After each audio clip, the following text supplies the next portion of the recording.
তাহলে আজকে লাস্ট ইউনিটের first chapter that is called statics, স্থিতিবিজ্ঞান। এটা আমাদের লাস্ট ইউনিটের ফার্স্ট চ্যাপ্টার। এই ইউনিটে দুটো চ্যাপ্টার আছে, একটা হচ্ছে স্ট্যাটিক্স আর একটা হচ্ছে রোটেশনাল মোশন বা মোশন অফ রিজিড বডি। তো প্রথমে স্ট্যাটিক্স পড়বো। স্ট্যাটিক্স ইজ অল অ্যাবাউট দুটো টপিক নিয়ে আলোচনা হবে এখানে। একটা হচ্ছে সেন্টার অফ মাস, ভর কেন্দ্র, যেটা খুব দরকার পড়ার জন্য। আর একটা হচ্ছে ইকুইলিব্রিয়াম অফ বডি। তো আজকে সেন্টার অফ মাসটা পড়াবো, নেক্সট দিন আমরা ইকুইলিব্রিয়াম অফ বডি পড়াবো। চ্যাপ্টারটাকে দুটো ভাগে ভাগছি, দুটো ভাগে ভাগ করে আমরা পড়াবো। তো আজকে কিছু প্রবলেমও করাবো, প্রবলেমগুলো একটু বোঝো। চ্যাপ্টারটা একটু টাফ সাইডের মোটামুটি। সো বেসিক্যালি স্ট্যাটিক্স চ্যাপ্টারের আন্ডারে আমরা আজকে শুরু করবো সেটা হচ্ছে সেন্টার অফ মাস বা ভর কেন্দ্র। সো সেন্টার অফ মাস পড়ার আগে আমরা পড়ি rigid body. What is rigid body? Rigid body কাকে বলে? না তো কোনো একটা বডিকে রিজিড তখনই বলা হবে যখন সেই বডিটার উপর এক্সটার্নাল কোনো ফোর্স দেব আমরা, বাট সেই বডির আকার আকৃতির কোনো পরিবর্তন হবে না। মানে হচ্ছে কি, যে সামওয়ান, এখানে ধরো কিছু একটা বডি আছে রিজিড, একটা কোনো বডি আছে, এবার এর মধ্যে কি আছে, কতগুলো পার্টিকেল আছে। এবার এই বডিটা কতগুলো পার্টিকেলের সমন্বয় তৈরি। আমরা ফর এক্সাম্পল ধরে নিচ্ছি একটা পার্টিকেল, দুটো পার্টিকেল, তিনটে পার্টিকেল, চারটে পার্টিকেল, 5, 6, 7 এরকম পার্টিকেল, এরকম 7খানা পার্টিকেলের সমন্বয় এই বডিটা। এবার আমি যদি একে এক্সটার্নাল একটা ফোর্স দিই, তো ফোর্স দেওয়ার আগে প্রত্যেকটা পার্টিকেলের সেন্টারের মধ্যে দেখো ইন্টার মলিকিউলার বা ইন্টার ডিস্টেন্স এদের মধ্যে একটা আছে প্রত্যেকটার মধ্যে। অর্থাৎ প্রত্যেকটা পার্টিকেল কিছুটা দূরত্বে তাদের মধ্যে আছে, গায়ে গায়ে লেগে আছে, দূরে আছে, যেমন ভাবে আছে। এবার আমরা যদি একে এক্সটার্নাল কোনো একটা ফোর্সে এক্সপিরিয়েন্স করাই এবং সেই সাইজটার যদি কোনো পরিবর্তন না হয় বা দৈর্ঘ্যর কোনো সংকোচন প্রসারণ কোনো কিছু না হয়, তাহলে এই রকম বডিকে আমরা তখন বলবো কি না, তো রিজিড বডি। তাহলে এরকম বডিকে আমরা বলবো rigid body. So rigid body means কোনো একটা বডি যেটা তার উপাদান যে পদার্থ বা উপাদান যে কণা থাকবে তাদের মধ্যে যে ডিস্টেন্স গুলো আছে সেই ডিস্টেন্সটাকে রিজিডলি বজায় রাখবে, স্টাফ, অর্থাৎ এই দূরত্বটা সেম, তখন একে রিজিড বলবে। তার মানে এই দূরত্বগুলো যদি পরস্পর সেম থাকে তাহলে এর শেপ সাইজই তুমি চেঞ্জ করতে পারবে না। সো রিজিড বডি, যে কোনো একটা বডি রিজিড হতে পারে যদি সে তার শেপ আর সাইজকে কি রাখে, মেনটেইন করে রাখে উইথ এক্সটার্নাল ফোর্স। এক্সটার্নাল ফোর্সের সঙ্গে যদি সেই বডিটা নিজের শেপ আর সাইজকে মেনটেন করে রাখে, তার কোনো শেপ সাইজ চেঞ্জ না হয়, তখন আমরা তাকে রিজিড বডি বলবো। একটা রিজিড বডির এক্সাম্পল কি হতে পারে? একটা রিজিড বডির এক্সাম্পল হতে পারে লাইক ডায়মন্ড। ডায়মন্ড একটা রিজিড বডির এক্সাম্পল তুমি বলতে পারো, কারণ একে তুমি অনেক রকম ফোর্স দিলে পরেও এ তার শেপ সাইজ চেঞ্জ করে না।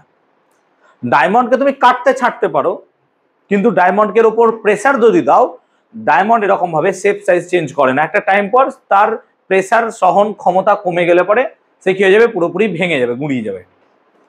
তো ডায়মন্ড হতে পারে। কিন্তু আমরা ফিজিক্সের পড়াশোনাতে যে কোনো সলিডকে মোটামুটি যাদের শেপ সাইজ আছে এবং এক্সটার্নাল ফোর্স তারা একটা লেভেল পর্যন্ত সহন করতে পারে, দে ক্যান বিয়ার, তাদেরকে আমরা রিজিড বডি ধরবো। শুধুমাত্র সেই বডিটাই নয়, যদি কতগুলো পার্টিকেলও থাকে, ধরো এরকম কতগুলো পার্টিকেল আছে কিন্তু তারা সবসময় তাদের মধ্যে ডিস্টেন্সটাকে ইকুয়াল মেনটেন করে রাখছে, তাহলে এটা হচ্ছে অ্যাকচুয়ালি সিস্টেম অফ পার্টিকেল, একটা সিস্টেম অফ পার্টিকেল। এটা এই সিস্টেম অফ পার্টিকেলটাকে আমরা তখন রিজিড বডি হিসেবে ধরতে পারি যদি এই সিচুয়েশনটাকে সে মেনটেন করে চলে, যে এক্সটার্নাল ফোর্সের প্রেজেন্সে এই ডিস্টেন্স গুলো পরস্পর বজায় থাকছে, সেম সেম, কোনো চেঞ্জ হচ্ছে না, তখন আমরা এটাকে বলতে পারবো। বাট আমরা বোথ কেসেই বলবো এটা কি system of particles. What is system of particle and what is particle? আমরা যখন নিউটনিয়ান মোশন বা নিউটনিয়ান লজ অফ মোশন পড়ছিলাম তখন বলছিলাম কোন কণা পার্টিকেল। পার্টিকেল কেন বলছিলাম?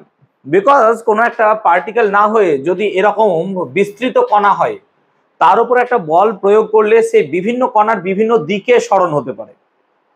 সেই জন্য সেটাকে রিপ্লেস করে যদি আমরা পার্টিকেল হিসেবে ধরি, তাহলে একটা পার্টিকেলের উপর ফোর্স অ্যাপ্লাই করা, তার অ্যাক্সেলারেশন মেজার করা, তার ডিস্টেন্স মেজার করা খুব ইজি তুলনামূলক একটা বড় বডি যেটা অনেকগুলো রকম ছোট ছোট টাইনি পার্টিকেল নিয়ে তৈরি। সেজন্য আমরা কিন্তু আগে পার্টিকেল নিয়ে পড়াশোনা করতাম, কিন্তু এখন যদি আমরা রিয়েলিস্টিক লাইফে আসি তখন সবসময় তো পার্টিকেল আমরা পাবো না, আমরা পার্টিকেলের সমন্বয় পাবো। সো সিস্টেম অফ পার্টিকেলস নিয়ে আমাদের এখন পড়াশোনা করতে হবে। সো এই চ্যাপ্টারটাও অ্যাকচুয়ালি সিস্টেম অফ পার্টিকেলস এর অন্তর্গতই।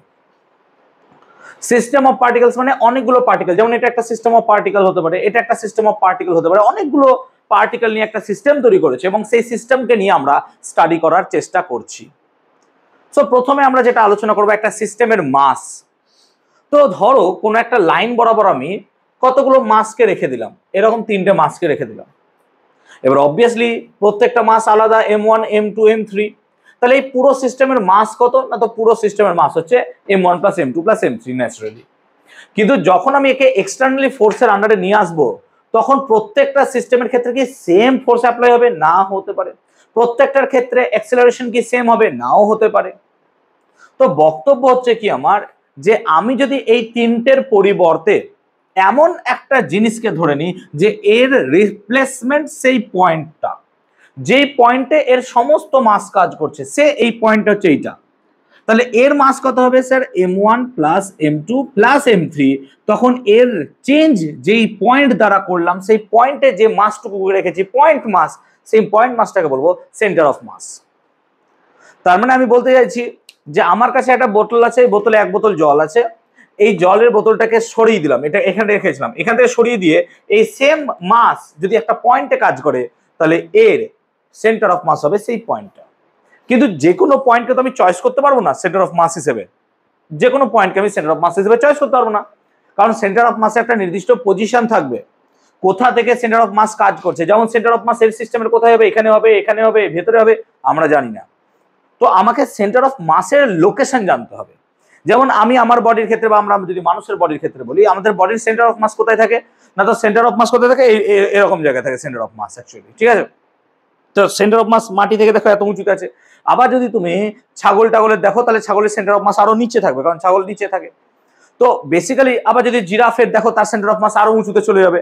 তো সেই জন্য জিরাফের দেখবে স্টেবিলিটি অনেক কম, জিরাফ সহজে দৌড়তে পারে না, জিরাফের স্টেবিলিটি অনেক কম, জিরাফ পড়ে গেলে উঠতে পারবে না চট করে। কিন্তু ছাগল টাগল বা এরকম যদি হরিণ টরিণ দেখো এদের স্টেবিলিটি অনেক বেশি, তা আমরা পরে পড়াবো ইকুইলিব্রিয়ামে। তো বেসিক্যালি সেন্টার অফ মাসের লোকেশনটুকু জানতে হবে, যে কোথায় সেন্টার অফ মাস অবস্থিত। যে কোনো জায়গাকে আমি সেন্টার অফ মাস বলতে পারবো না, যে কোনো জায়গাকে সেন্টার অফ মাস বলে তোমার তো ক্যালকুলেশন ভুল হয়ে যাবে। তাহলে আমাকে এখন কি বার করতে হবে? Position of centre of mass. এটা হচ্ছে আমাদের এখনকার টপিক, এটাই এখন আলোচনা করেই যাবো আমি। সো আমি এখন আলোচনা করতে চাইছি position of centre of mass. আমি সেন্টার অফ মাস কাকে বলে এই জিনিসটা ক্লিয়ার করাতে পারলাম। কম মানে হচ্ছে সেন্টার অফ মাস, মাথায় রাখবো, কম, COM মানে হচ্ছে সেন্টার অফ মাস। তো position of centre of mass মানে সেন্টার অফ মাসটা কোথায় অবস্থিত। What is centre of mass? এই একটা বডি ছিল স্যার, অনেক পার্টিকেলের সমন্বয়ে তৈরি। এই বডিটার মাস স্যার ছিল কত? Capital M। বডিটাকে সরিয়ে দিন, দিয়ে যে বিন্দুতে এই মাসটায় কাজ করবে সেই মাস পয়েন্টটাকে কি বলবো? তার সেন্টার অফ মাস। যেমন তোমরা ভার কেন্দ্র পড়েছিল, কোথায় বলো তো? ক্লাস 9-এ পড়েছিল, 8-এ পড়েছিল, সেন্টার অফ গ্র্যাভিটি। কোন বস্তুর যে বিন্দু দিয়ে তার সমস্ত ওজন কাজ করে, ওয়েট সমস্ত কাজ করে, তাকে বলা হয় সেন্টার অফ গ্র্যাভিটি। সেটা আমরা এই চ্যাপ্টারেই পড়বো। So we are talking about position of centre of mass. আমরা সেন্টার অফ মাসের পজিশন নিয়ে একটু আলোচনা করতে ইচ্ছুক এখন। তো কনসিডার করো যে কোন একটা বডিকে এক্স অ্যাক্সিস বরাবর এরকম দুটো মাসকে আমি প্লেস করেছি, কনসিডার করো, এবং তারা বাউন্ড, এরকম ভাবে তারা আটকে আছে একটা লাঠির মাধ্যমে বা একটা শক্ত কিছুর মাধ্যমে, মানে তারা রিজিডলি আছে, বুঝতে পারছো ব্যাপারটা? রিজিড তারা। এবং এটা একটা মাস আর এইটা একটা মাস, দুটো মাস আছে এরকম ভাবে, দুটো মাস। সে এটা হচ্ছে M1, এটা হচ্ছে M2, এইটা হচ্ছে মূল বিন্দু O। এখন আমি কি ধরছি যে মূল বিন্দু থেকে এর লোকেশনটা হচ্ছে স্যার x1 আর এর লোকেশনটা হচ্ছে স্যার x2। তাহলে অবভিয়াসলি বিচার করে তুমি বলতে পারো যে এর সেন্টার অফ মাস এর মিডিলে কোনো এক জায়গায় হবে। যদি M1 আর M2 সমান হতো তাহলে মাসটা সেন্টার, একদম সেন্টারে হয়ে যেত। কিন্তু M1 আর M2 যেহেতু আলাদা মাস, তাহলে যে মাসটা ভারী বেশি হবে সেন্টার অফ মাস শিফট করবে কোন দিকে? সেই দিকেই। এটা ন্যাচারাল বুদ্ধি আমাদের, যে যেদিকে ভারী থাকবে, যেটা ভর কেন্দ্র আছে সেন্টার অফ মাস, সেটা সেই দিকে সামান্য পরিমাণ সরে যাবে। তো এখন M1 M2 এরকম দুটো মাস আছে যাদের লোকেশনটা হচ্ছে x1 x2। তাহলে এদের যে জায়গাটাই তুমি সেন্টার অফ মাসটাকে পারবে, তাহলে এদের কি হবে? গড় জায়গাটাকে পাবে, গড়, অ্যাভারেজ। কিন্তু অ্যাভারেজটা শুধু মাসের অ্যাভারেজে হবে না, like m1 plus m2 by 2, no no no, সেটা হবে না আবার, কারণ এখানে তো পজিশন জড়িয়ে আছে, এখানে পজিশন জড়িয়ে আছে।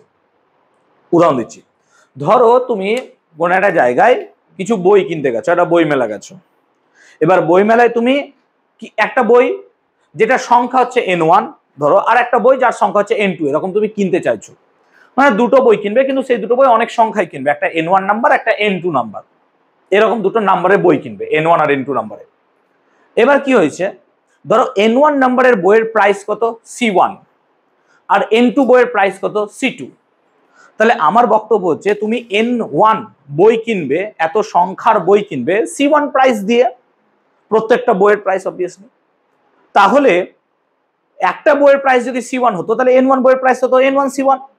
সিমিলারলি একটা বইয়ের প্রাইস যদি c2 হতো, তাহলে n2 বইয়ের প্রাইস সেটার হতো c2, n2 c2।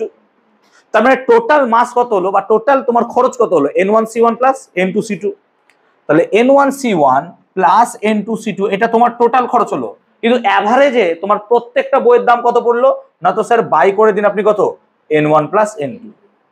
তাহলে এইটাকে তুমি সেই অ্যাভারেজ হিসেবে ভাবতে পারো, অর্থাৎ সেই অ্যাভারেজটা যে প্রত্যেকটা বইয়ের দাম কত হবে। এখানেও তো সেই মাসেরই আমি অ্যাভারেজ করতে চাইছি, বাট এখানে সমস্যা কি আছে, পজিশন ওরিয়েন্টেড আছে। কেন, m2 পজিশন যদি চেঞ্জ হয়ে যায়, সেন্টার অফ মাসেরও পজিশন কি হয়ে যাবে বলতো, চেঞ্জ হয়ে যাবে। তার মানে শুধুমাত্র m1 m2 এর উপর ডিপেন্ডেন্ট নয়, এটা ডিপেন্ড করছে x এর উপরও কিন্তু। সেই জন্য এদের সেন্টার অফ মাসের গড়টাকে আমরা এর হেল্প নিয়ে বার করার চেষ্টা করব। তো সেন্টার অফ মাস x কম যদি লিখি, x কম, তাহলে কত হবে স্যার সেন্টার অফ মাস, যেমন এখানে ছিল না তো m1 মাসের পজিশন কত ছিল স্যার x1, তাহলে বেসিক্যালি কত হবে m1 x1, এবং m2 মাসের পজিশন কত ছিল x2, তাহলে হবে m2 x2 বাই কত হবে স্যার m1 প্লাস m2। এইটাই হচ্ছে আমার x কম বা সেন্টার অফ মাসের লোকেশন। সো সেন্টার অফ মাসের লোকেশন প্লিজ রোটেট, একদম মেমোরিতে রাখবে যে x centre of mass should be equal to কত, m1 x1 প্লাস কত হবে m2 x2 বাই কত হবে m1 প্লাস m2। তাহলে যে কোনো জায়গায় যদি ভর কেন্দ্রের আমাকে অবস্থান বোঝাতে বলে, সেন্টার অফ মাসের পজিশন, তার ফর্মুলা হবে m1 x1 প্লাস কত হবে m2 x2 by m1 plus m2। কিন্তু এটা লক্ষ্য করো তুমি, এটা কোন অ্যাক্সিস বরাবর, এটা শুধু x বরাবর। আচ্ছা, এটা তো y বরাবরও থাকতে পারতো, এইরকম ভাবে থাকতে পারতো। তাহলে y বরাবর পেলে তুমি কি পেতে, y কম পেতে। তাহলে এটা যদি x অ্যাক্সিস না হয়ে শুধুমাত্র y বরাবর হতো, তাহলে সেন্টার অফ মাসের পজিশনটা তুমি কি বরাবর পেতে, y বরাবর পেতে। তাহলে সেন্টার অফ মাসের পজিশনটা তুমি y বরাবর পেতে। তো y বরাবর কি হতো সেন্টার অফ মাসের পজিশন, তো y বরাবর হতো স্যার y কম হতো। y com should be equal to কত লিখতাম, m1 y1 plus m2 y2 by কি লিখতাম m1 প্লাস m2। তো শুধুমাত্র y বরাবরই তো হতে পারে না, z বরাবরও তো হতে পারে, কারণ আমাদের কাছে তিনটি অ্যাক্সিস আছে, x axis, y Axis, z Axis. দ্বিতীয়ত দেখা হয়ে গেছে খাতাগুলো, দুটো বাকি আছে না বোধহয় শোভন আর এর। তাহলে y কম হচ্ছে m1 y1 plus m2 y2 by m1 plus m2। Similarly আমরা z কমও পেতাম। z কম কেন পেতাম, z এর জন্য, z অ্যাক্সিসের জন্য। তাহলে কি লিখতাম স্যার, না তো m1 z1 plus m2 z2 by কত লিখতাম m1 প্লাস m2। এই হচ্ছে আমার টোটাল সেন্টার অফ মাসের লোকেশন, x অ্যাক্সিস, y অ্যাক্সিস আর z অ্যাক্সিস বরাবর। তাহলে x অ্যাক্সিস, y অ্যাক্সিস আর z অ্যাক্সিস বরাবর, এটা শুধু x এর রেসপেক্টে লিখে আমি y z টাকে লেখার চেষ্টা করলাম। তাহলে x অ্যাক্সিস বরাবর এটা হবে, y অ্যাক্সিস বরাবর এটা হবে, আর z অ্যাক্সিস বরাবর এইটা হবে। ক্লিয়ার হয়েছে? তাহলে m1 x1 plus m2 x2 by m1 plus m2, m1 y1 plus m2 y2 by m1 plus m2, m1 z1 plus m2 z2 by m1 plus m2, এটা আমরা লিখতে পারছি। কিন্তু এটা দুটো মাসের জন্য স্যার। যদি এখানে n নাম্বার অফ মাস থাকতো, যদি আমাকে n নাম্বার অফ মাস থাকতো, কিন্তু এটা লাইন বরাবর এরকম থাকতো, তাহলে আমি এখানে কি করতাম, n নাম্বার অফ যোগ করতাম। তো for n number of particles যদি আমরা লিখতে পারতাম এটা, so for n number of particle, পার্টিকলটার সংখ্যা যদি আমার n নাম্বার হতো, কতগুলো আমি জানি না, তখন আমি কি লিখতাম, তখন আমি x কম কি লিখতে পারতাম, m1 x1 plus m2 x2 plus dot dot dot নাকি রে, বাই কি লিখতাম m1 plus m2 plus dot dot dot লিখতাম আপ টু কত সংখ্যা পর্যন্ত, n সংখ্যা পর্যন্ত। এবার দেখ, এটা যেহেতু যোগ আছে, তাই এখানে আমি যোগ চিহ্নটাকে সরিয়ে সাম চিহ্নটাকে ইউজ করতে পারি, আমরা উই ক্যান ইউজ দ্যাট। তো সামেশন চিহ্ন যদি ইউজ করি, তাহলে সামেশন চিহ্নটা আমার এরকম দাঁড়াবে স্যার mi xi নাকি রে, অবভিয়াসলি, যেখানে i এর ভ্যালু কত হবে 1 থেকে n পর্যন্ত হবে। তাহলে i এর ভ্যালু 1 থেকে n বাই কত লিখবো স্যার, সামেশন অফ mi, যেখানে আই এর ভ্যালু 1 থেকে অবভিয়াসলি n। এটা হচ্ছে আমার এক্স কম। কিন্তু সমস্যা কি দেখো, সমস্যা হচ্ছে সামেশন অফ এমআই মানে total mass of the body. তো সামেশন অফ এমআই মানে সামেশন অফ এমআই এখানে কত হবে m1 + m2, তাহলে total mass of the body. তো total mass of the body যদি ক্যাপিটাল এম হয় তাহলে এক্স কম কে তুই কিন্তু এভাবেও লিখতে পারবি, ভালো করে বোঝ, 1/M। কেন? সামেশন অফ এমআই, ভালো করে বোঝ, এই সামেশন অফ এমআই এইটাই চেঞ্জ হয়ে কি হয়ে গেল বলতো, ক্যাপিটাল এম। কেন? কারণ সামেশন অফ এমআই মানে কি রে, সামেশন অফ এমআই মানে হচ্ছে টোটাল মাসের সাম, আর টোটাল মাসের সামটাকে আমরা ক্যাপিটাল এম দিয়ে লিখছি, যেটা হচ্ছে ওর অ্যাকচুয়াল মাস। যেমন এখানে টোটাল মাস কত হবে স্যার, m1 + m2। যদি এখানে n নাম্বার অফ পার্টিকেলস থাকতো তাহলে এইভাবে আমরা যোগ করতে পারতাম, এবং তার সঙ্গে আমি কি লিখতে পারতাম, সামেশন অফ mi xi হতে পারে। আচ্ছা, সামকে আমরা ইন্টিগ্রেশনে কনভার্ট করতে পারি কখন, যদি সেটা কি হয় না, তো যদি সেটা একটা কন্টিনিউয়াস ফাংশন হয়ে যায়। তো সেক্ষেত্রে এটা এক্স কম আমরা এইভাবে লিখতে পারলে, এক্স কম এইভাবে লিখতে পারলে আমরা এক্স কমকে বাই ইন্টিগ্রেশন মেথড এইভাবে লিখবো, তাহলে 1/m integration of x DM. এটা হচ্ছে ইন্টিগ্রেশন মেথডে আমাদের সেন্টার অফ মাস বের করার নিয়ম।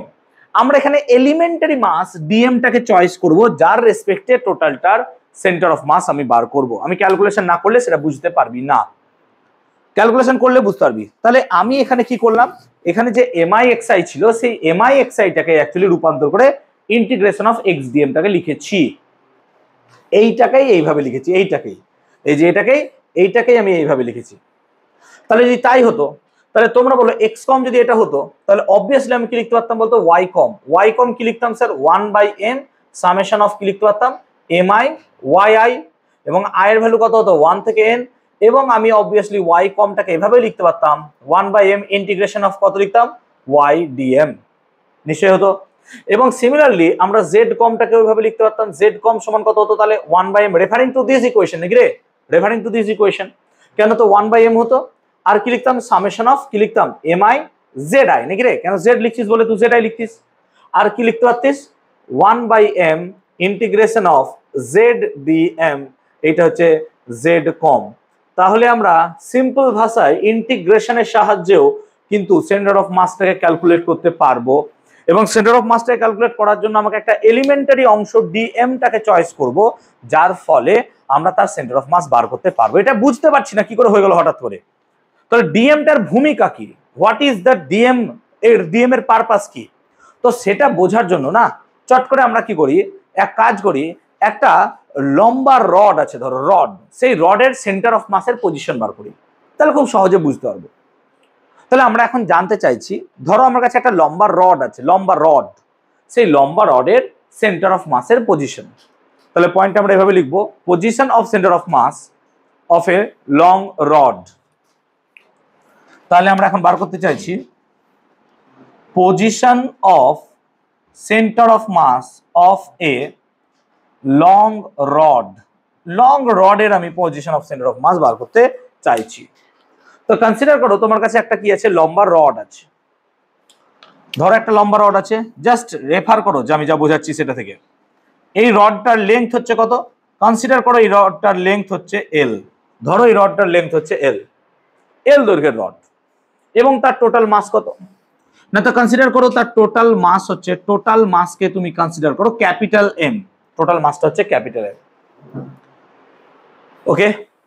এবার ধরো রডটাকে তুমি এক্স অ্যাক্সিস বরাবর রেখেছো, যেমন এইভাবে ছিল, তাহলে এইটাকে আমি ধরছি এক্স অ্যাক্সিসের মূল বিন্দু 0, আর এইটাকে কি ধরছি বলতো, এল, ঠিক তো, 0 আর কি ধরছি এল, এই হচ্ছে আমাদের ধরা হলো। সবার সই হয়ে গেছে তোর অবশ্যই। তো এই হচ্ছে টোটাল মাস। তাহলে এখন যদি মাস পার ইউনিট লেংথ বার করি, মাস পার ইউনিট লেংথ, মাস পার ইউনিট লেংথ কত হবে, একক দৈর্ঘ্যে মাস, তাহলে একক দৈর্ঘ্যে মাস কত হবে না, তো স্যার এখানে দেখছি আমি এল দৈর্ঘ্যের মাস হচ্ছে এম, তাহলে একক দৈর্ঘ্যের মাস কত হবে স্যার, m/l, হ্যাঁ না বলো, একক দৈর্ঘ্যের মাস কত, m/l, ঠিক, একদম ঠিক, একদম ঠিক আছে, একক দৈর্ঘ্যের মাস কত হচ্ছে m/l। এখন আমি কি করলাম দেখো, এই রডটাকে আমি কোথায় রেখেছি বলো তো, অ্যাক্সিসের উপর রেখেছি, হ্যাঁ না বলো, জাস্ট ইমাজিন করো যে রডটাকে আমি এই অ্যাক্সিসের উপর রেখেছি, রডটাকে এই অ্যাক্সিসের উপর রেখেছি, হ্যাঁ এভাবে রেখেছি, বুঝতে পারছো তো। তাহলে রডটার অ্যাকচুয়াল পজিশন কোথায় আছে বলো তো? 0 0 তে রডের পজিশন আছে। রডের পজিশনটা কোথায় আছে? 0 0 তে আছে, এভাবে আছে। এখন আমি কি করলাম, রডটাকে যেহেতু এক্স অ্যাক্সিস বরাবর রেখেছি, এক্স অ্যাক্সিস বরাবর রেখেছি, তাহলে আমি এখান থেকে চয়েস করব যে কোন ইকুয়েশনটা ইউজ করব আমরা। তাহলে এক্স কমটা চয়েস করতে হবে আমাকে। এবার এক্স কমের কোনটা চয়েস করব স্যার? আপনি তো আমাকে এতগুলো বললেন, এইটা বললেন 1 নাম্বার, 2 নাম্বার, এইটা বললেন 3 নাম্বার, এটা বললেন, আমি কোনটা? আচ্ছা তুমি বলো, এখানে কি তুমি আলাদাভাবে কতগুলো মাস আছে জানো? না। মানে এখানে তুমি M1 M2 M3 M4 এরকম করে জানো যে এখানে স্যার এতগুলো জানি না? তাহলে প্রথম চোখে দেখে বুঝতে পারছো এটা তো হবে না স্যার। কারণ এখানে যদি 3 4টা 5টা 10টা মাস দিত তাহলে আমরা ক্যালকুলেট করতে পারতাম 5টা 6টা 7টার ক্ষেত্রে। এটা তো হবে না স্যার। আচ্ছা এখানেও যদি দেখি তাহলে এখানেও MI XI আছে, মানে এখানেও তো সেম জিনিসই আছে, তাহলে এই সাম দিয়েও বার করতে পারবো না। তাহলে অনলি পসিবল যে আমি ইন্টিগ্রেশনেই যাব। আমি কি এবার ক্লিয়ার করতে পেরেছি যে কোনটা ইউজ হবে? সো অনলি পসিবল যে আমি এখানে ইন্টিগ্রেশনে ঢুকবো। ক্লিয়ার? এখানে ইন্টিগ্রেশনে ঢুকবো।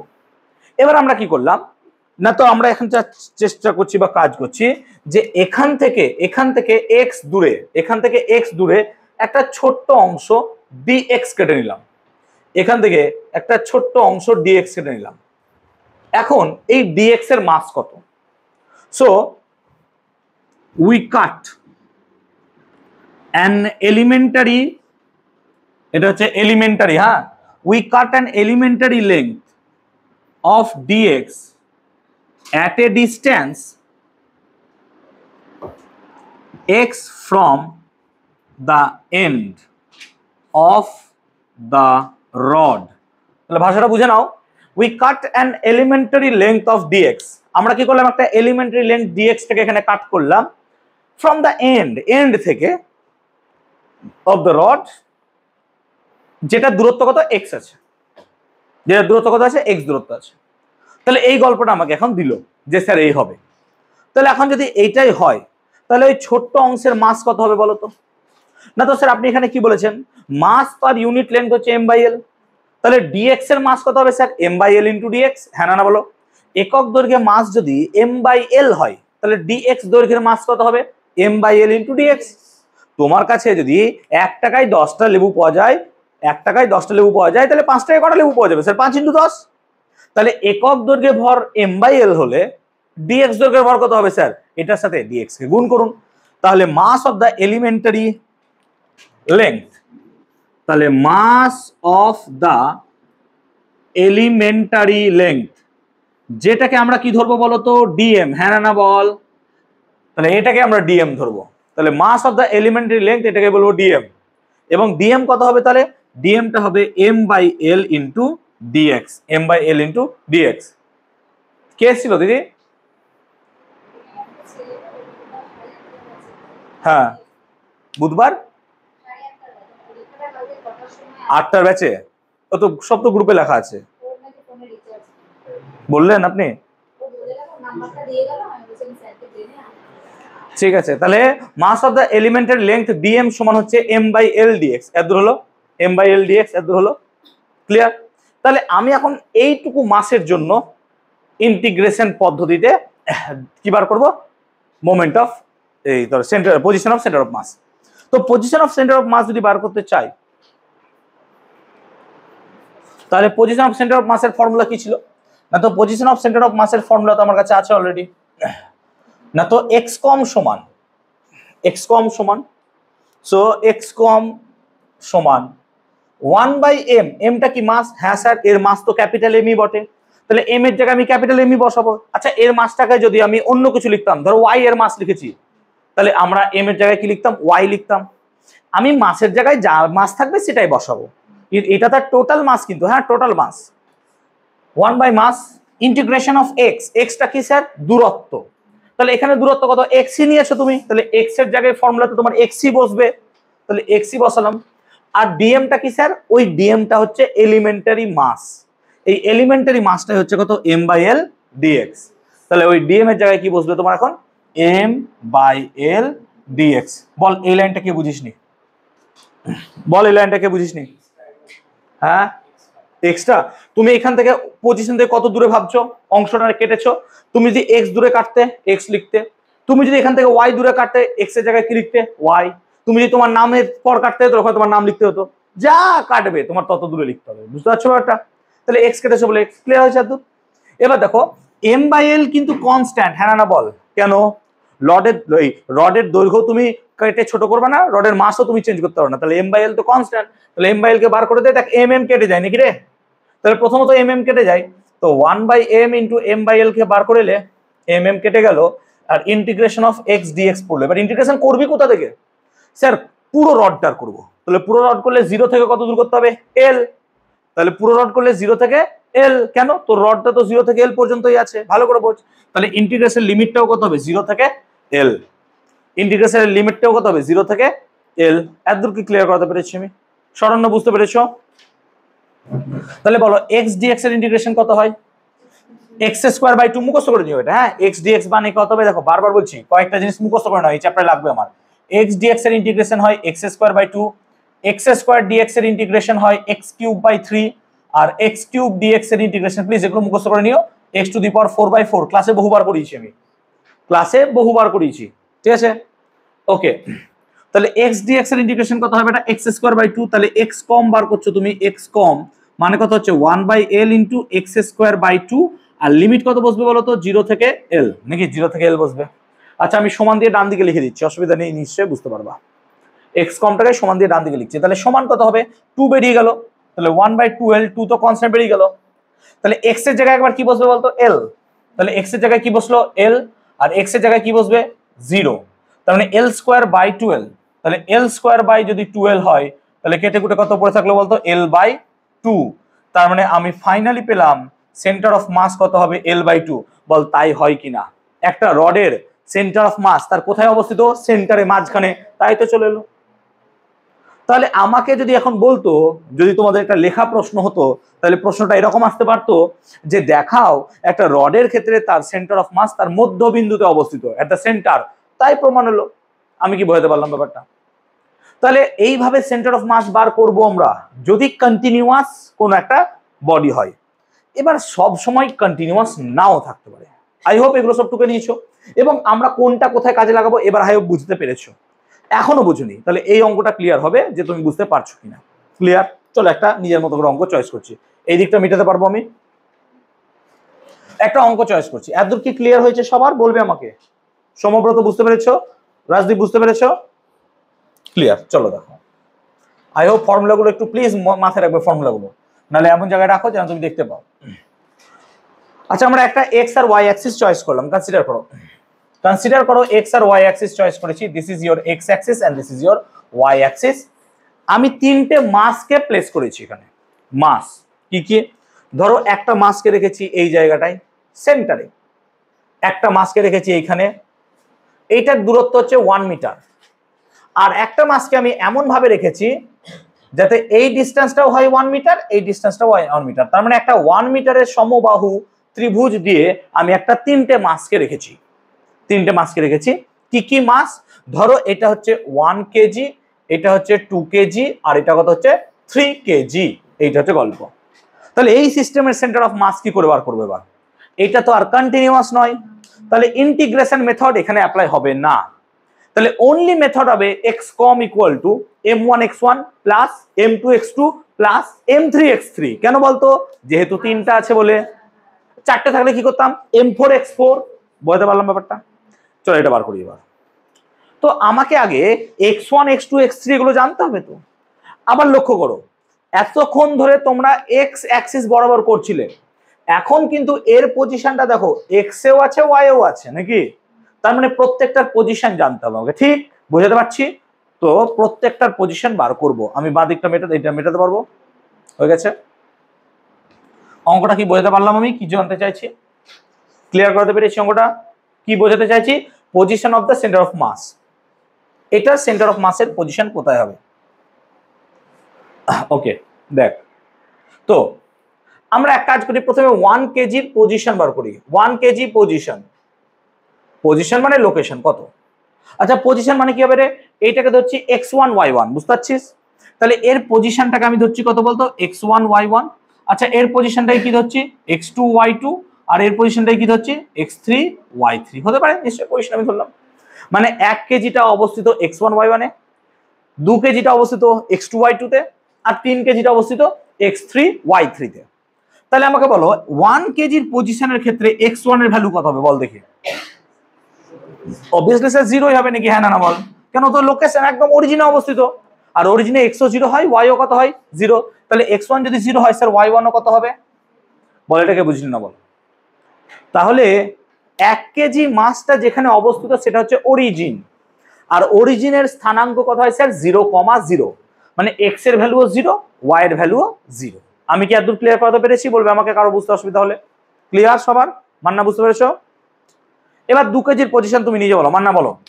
তাহলে 2 কেজির পজিশন যদি আমি বলতে চাই, বল 2 কেজির পজিশনে x2 নাকি রে, হ্যাঁ না বল। x2 কত হবে? Yes, very good, x2 1 metre, obviously 1 metre. আর y কত হবে? y2 0। কেন, x অ্যাক্সিসের উপর y এর ভ্যালু কত 0।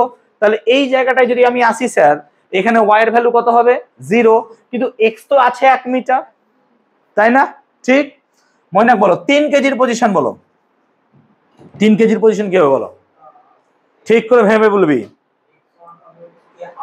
ভেরি গুড, x3 এটা নাকি, x3 হবে হাফ। ভেরি গুড, দেখ এটা হাফই তো নাকি রে, কারণ সেন্টারে আছে বসেও। তাহলে x3 হচ্ছে কত 0.5 মিটার, ঠিক। y2 কত বলো? y2 হচ্ছে, দেখো y2 মানে কোথায়, এই জায়গাটা নাকি, এই পজিশনটা। তাহলে এটা হচ্ছে x2, এটা y2। তাহলে এইটা কত, এটা হচ্ছে হাফ, ঠিক তো। আর এইটা কত, এটা 1। তাহলে এখান থেকে এটা বার করতে পারবো আমরা। তাহলে কি করে বার করবো স্যার? এইটা মানে কত হবে স্যার? এটা মানে হচ্ছে 1 স্কয়ার মাইনাস কত 1/2 এর হোল স্কয়ার। ঠিক বলছি তো, হ্যাঁ না বলো। কেন, অতি স্কয়ার সমান লম্ব স্কয়ার প্লাস ভূমি স্কয়ার। তাই লম্ব স্কয়ার মানে কত, অতি স্কয়ার মাইনাস ভূমি স্কয়ার। এই দূরত্বটাই তো আমার কত হচ্ছে y3, হ্যাঁ না বলো। বুঝতে পারলো ব্যাপারটা? কারণ এখানে y3 যেতে গেলে তোমাকে কি করতে হবে, এখান থেকে এত দূর উঠতে হবে। তাহলে y3 বার করতে হবে, এটা y3 হবে। তাহলে y3 should be equal to like this. তাহলে কত আসছে স্যার, 1 মাইনাস 1 এর 4, তার রুট নাকি রে। তাহলে 4 মাইনাস 1 কত হচ্ছে 3। তাহলে অ্যাকচুয়ালি কত আসছে √3/2। তাহলে y3 অ্যাকচুয়ালি কত থেকে যাচ্ছে √3/2। দেখো ঠিক করলাম কিনা, বুঝতে পেরেছি আমি। তাহলে y3 পজিশন তো এইটা, নিশ্চয়ই বুঝতে পারছি আমরা। তাহলে কি করে পজিশন গুলো বার করলাম, ক্লিয়ার করতে পেরেছি আমরা। এবার আর কিছুই ফর্মুলা নাই। তাহলে এর পজিশনটা কি হবে, এক্স কম বার করতে হবে নাকি, তোমাকে কি বার করতে হবে, এক্স কম। তাহলে প্রথমে চলো এক্স কম বার করো। এক্স কম কি হবে স্যার, m1x1 প্লাস কত হবে m2x2 প্লাস কত হবে m3x3 বাই কত হবে sir m1 plus m2 plus m3। চল এক্স কম বার কর, এক্স কমটা বার কর।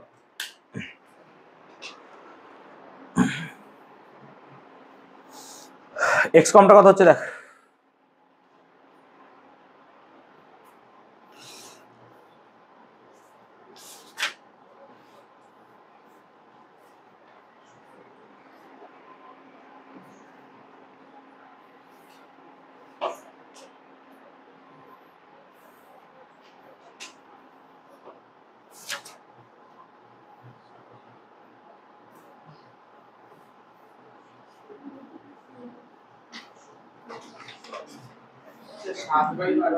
সাত বাই 12 আসছে সবার, দেখেন একবার 7/12 আসছে,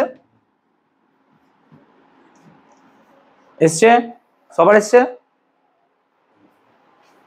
আমি জানি না, ও বললো বলে আমি করলাম, ভুল হতে পারে। দেখো x1 এর ভ্যালু বসাও কত না, তো x1 তো 0, m1 কত 1 কেজি নাকি রে, ঠিক তো। আচ্ছা m2 2 কেজি, x2 কত এটা 2, আর m3 x3 কত 0.5 আর 3, তার মানে 3 × 0.5 মানে 3/2, আর টোটাল মাস কত 6 কেজি। দেখ কত হচ্ছে 7/12 আসছে, দেখলে আসছে। ক্রস ভেরিফাই করে একবার, x কম সমান 7/12। সিমিলারলি তাহলে y কম বার করতে হবে। কেন স্যার এতক্ষণ y কম কেন বলতো, এর যে এখানে হবে সেটা x এও থাকবে, আবার কি থাকবে লোকেশন y এও তো থাকবে না। তার মানে তুই মোটা মোটা কথা বল, এর যদি সেন্টার অফ মাস বার করতে চাস, সেন্টার অফ মাসটা কোথায় হবে বলতো, সামহাউ সেন্টার অফ মাসটা এই সমস্ত কোথাও জায়গায় হবে। তাহলে এখানে যেতে গেলে তোকে x আর y দুটোই লাগবে না, বুঝতে পারছিস ব্যাপারটা, এই সেন্টার অফ মাসেই কোনো জায়গায় থাকবে। তাই তোকে এবার y কম বার করতে হবে, চল y কম বার কর। তাহলে y কম কত হবে, সো y কম এর ফর্মুলা কি হয়, m1 y1 plus m2 y2 plus m3 y3 by কত হবে m1 plus m2 plus m3। হ্যাঁ এটা আসছে, তাহলে এটা আসছে √3/4, দেখে একবার ওরা বলছে, সো √3/4 মিটার। তাহলে সেন্টার অফ মাসের পজিশন কত হবে? সো আমরা ফাইনালি লিখতে পারবো এখানে, এখানে লিখে দিচ্ছি, হ্যাঁ, position of centre of mass কত হবে? না তো স্যার সেন্টার অফ মাসের পজিশন হবে x কম 7/12 কমা √3/4। বুঝতে পারলি? এইভাবে লিখবো নাকি রে? কেন x আর y এইভাবেই তো পজিশন লিখি আমরা নাকি রে? সো এটা হচ্ছে তার পজিশন। দেখ √3/4 আসছে কি দেখলে? আসছে। তাহলে এই হচ্ছে, তাহলে আমরা দুটো কেস নিলাম, দুটো কেস কি ক্লিয়ার বুঝতে পেরেছি যে স্যার কি করে সেন্টার অফ মাস বার করতে হয়? আই হোপ ক্লিয়ার করাতে পেরেছি। তোমার সেন্টার অফ মাস বার করতে গেলে এই প্রসেসেই বার করতে হবে। একটা যদি কোনো তোমার কন্টিনিউয়াস মিডিয়াম হয়, কন্টিনিউয়াস মিডিয়ামের ক্ষেত্রে এই করব, আর যদি কোনো ডিসক্রিট হয়, ডিসক্রিটের ক্ষেত্রে আমরা এইভাবে বার করব। ক্লিয়ার হয়েছে? তাহলে এই হলো গল্প সেন্টার অফ মাসের। এখন আমরা যদি সেন্টার অফ মাসের ফর্মুলাগুলো পেয়ে থাকি, এর দিকটা মিটিয়ে দিচ্ছি, তাহলে আমরা x কম সমান পেলাম, y কম সমান পেলাম, z কম সমান পেলাম। এখন সেন্টার অফ মাসের যদি position vector, I repeat, position vector বার করতে চাই, তো স্যার পজিশন ভেক্টরের ফর্মুলা তো আমাদের জানা। What is that formula? না তো পজিশন ভেক্টর, তাহলে আমরা যদি বার করতে চাই position vector of centre of mass, consider করো পজিশন ভেক্টর বার করব। তো position vector of centre of mass যদি বার করতে চাই, তো তোমরা বলো পজিশন ভেক্টরটা কি হয়? না তো পজিশন ভেক্টরের ফর্মুলা আর vector should be equal to sir xi cap plus yj cap plus zk cap. এটাই শিখিয়েছি এতদূর পর্যন্ত, যে পজিশন যদি বার করতে চাই কারোর, তাহলে তোমার তার যা স্থানাঙ্ক হবে x y z, তার এইভাবে নেবে xi cap plus yj cap plus zk cap, এইভাবে চয়েস করবে। এবার x যদি এইটা পুরো সেন্টার অফ মাসের হয়, তাহলে যদি আমি সেন্টার অফ মাসের পজিশন ভেক্টর বার করতে চাই, তাহলে x গুলো নিশ্চয়ই কি হয়ে যাবে বলো তো? x কম হয়ে যাবে, হ্যাঁ না বল? কারণ r টা যদি সেন্টার অফ মাসের হয়, তাহলে x গুলোও কি হবে? সেন্টার অফ মাস, y ও সেন্টার অফ মাস হবে, z ও সেন্টার অফ মাস হবে। সো আমরা এইভাবে লিখতে পারবো নিশ্চয়ই। সো আমরা এইভাবে লিখতে পারবো তার পজিশনটাকে। আর অলরেডি আমরা x কম এর ভ্যালু জানি। x কম এর ভ্যালুটা কি ছিল? না তো আমি ডাইরেক্ট বসাচ্ছি x কম এর ভ্যালু, যদি তোমাদের মনে থাকে 1/m কি ছিল? সাম অফ mi xi, মনে পড়ছে? কিন্তু তার সাথে কি থাকবে? একটা গুণ, তার সাথে গুণ থাকবে i ক্যাপ, অবভিয়াসলি থাকবে স্যার, i ক্যাপ অবভিয়াসলি গুণ থাকবে। তার সাথে কি থাকবে? Plus 1/m some of mi yi, তার সাথে কি গুণ থাকবে? j ক্যাপ, অবভিয়াসলি তাই হবে। প্লাস কি হবে? 1/m some of mi zi, নাকি রে? তার সাথে কি গুণ থাকবে? k cap. ঠিক বলছি এত পর্যন্ত? হ্যাঁ না বলো? তাহলে এটাই হবে আমার আর সেন্টার অফ মাস। কোনো লাইন বুঝতে অসুবিধা হলে আমাকে জিজ্ঞেস করে নিও প্লিজ, হ্যাঁ হুঁ করে দিও না, ও বুঝছে আমি কেন বুঝতে পারবো না, ওই নয়, জিজ্ঞেস করে নাও যে হ্যাঁ বুঝতে পারিনি স্যার, আরেকবার বলুন। তোমার মনে করো এক্স কম, ওয়াই কম আর জেড কম এর ফর্মুলা এখানে লিখেছিলাম, কিছু না, সেগুলোকে এখানে কপি আর পেস্ট করেছি আমি, হ্যাঁ, কন্ট্রোল সি কন্ট্রোল ভি করেছি, আর কিছু না, ওখান থেকে ধরেছি দিয়ে এখানে এনে বসিয়ে দিয়েছি, লাও, আর তো কিছু করিনি আমি ভাই, ঠিক তো? Clear? Okay.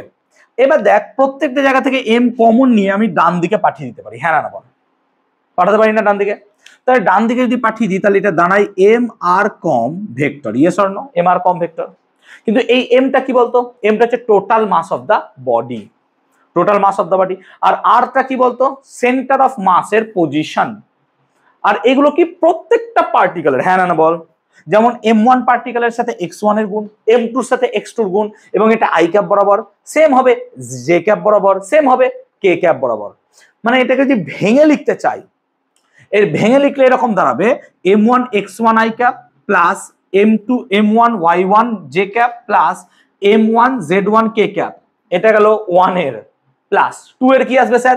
m2 x2 i cap plus m2 y2 j cap plus m3 z3 k cap plus 2 গেল 3 m3 x3 i ক্যাপ। ভাই এবার কি চলতে থাকবে কতটা?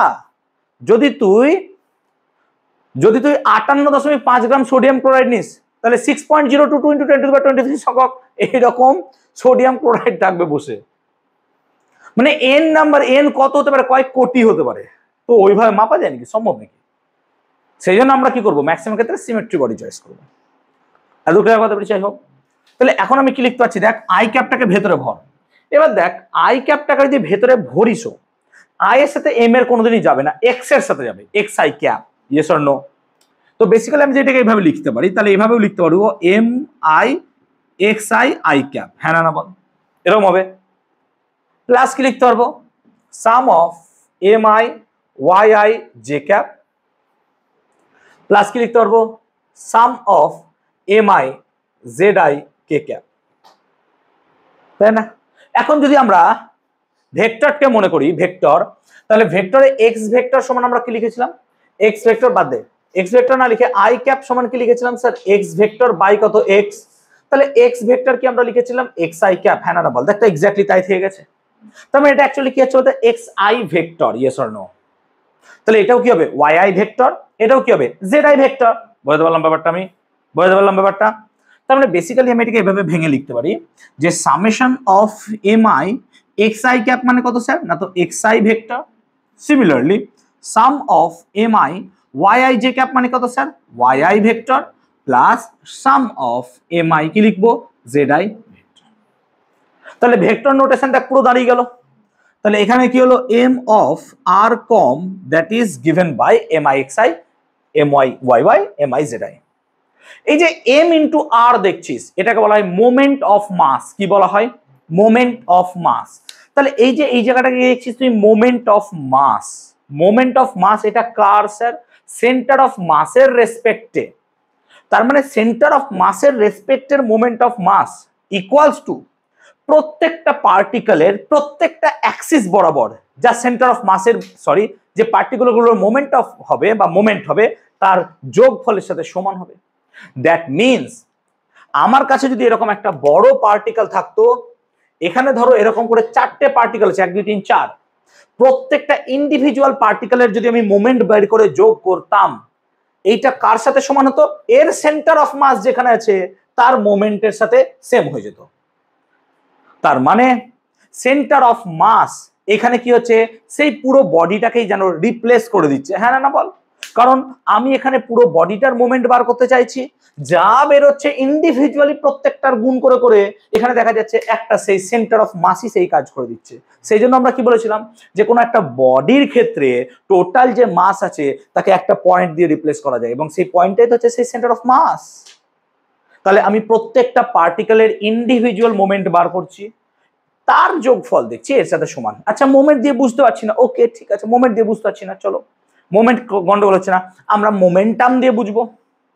ঠিক আছে মোমেন্ট দিয়ে বুঝছি না, মোমেন্টাম তো বোঝো, মোমেন্টাম মানে কি, ভরবেগ, এমভি। তাহলে স্যার এমভি কি করে পাবো, চল ডেরিভেটিভ লে। So taking derivative of the both side, চলো এর ডেরিভেটিভ করি। সো টেকিং ডেরিভেটিভ, টেকিং বা ডিফারেন্সিয়েটিং দেখি রে, টেকিং আবার কি, ডিফারেন্সিয়েটিং।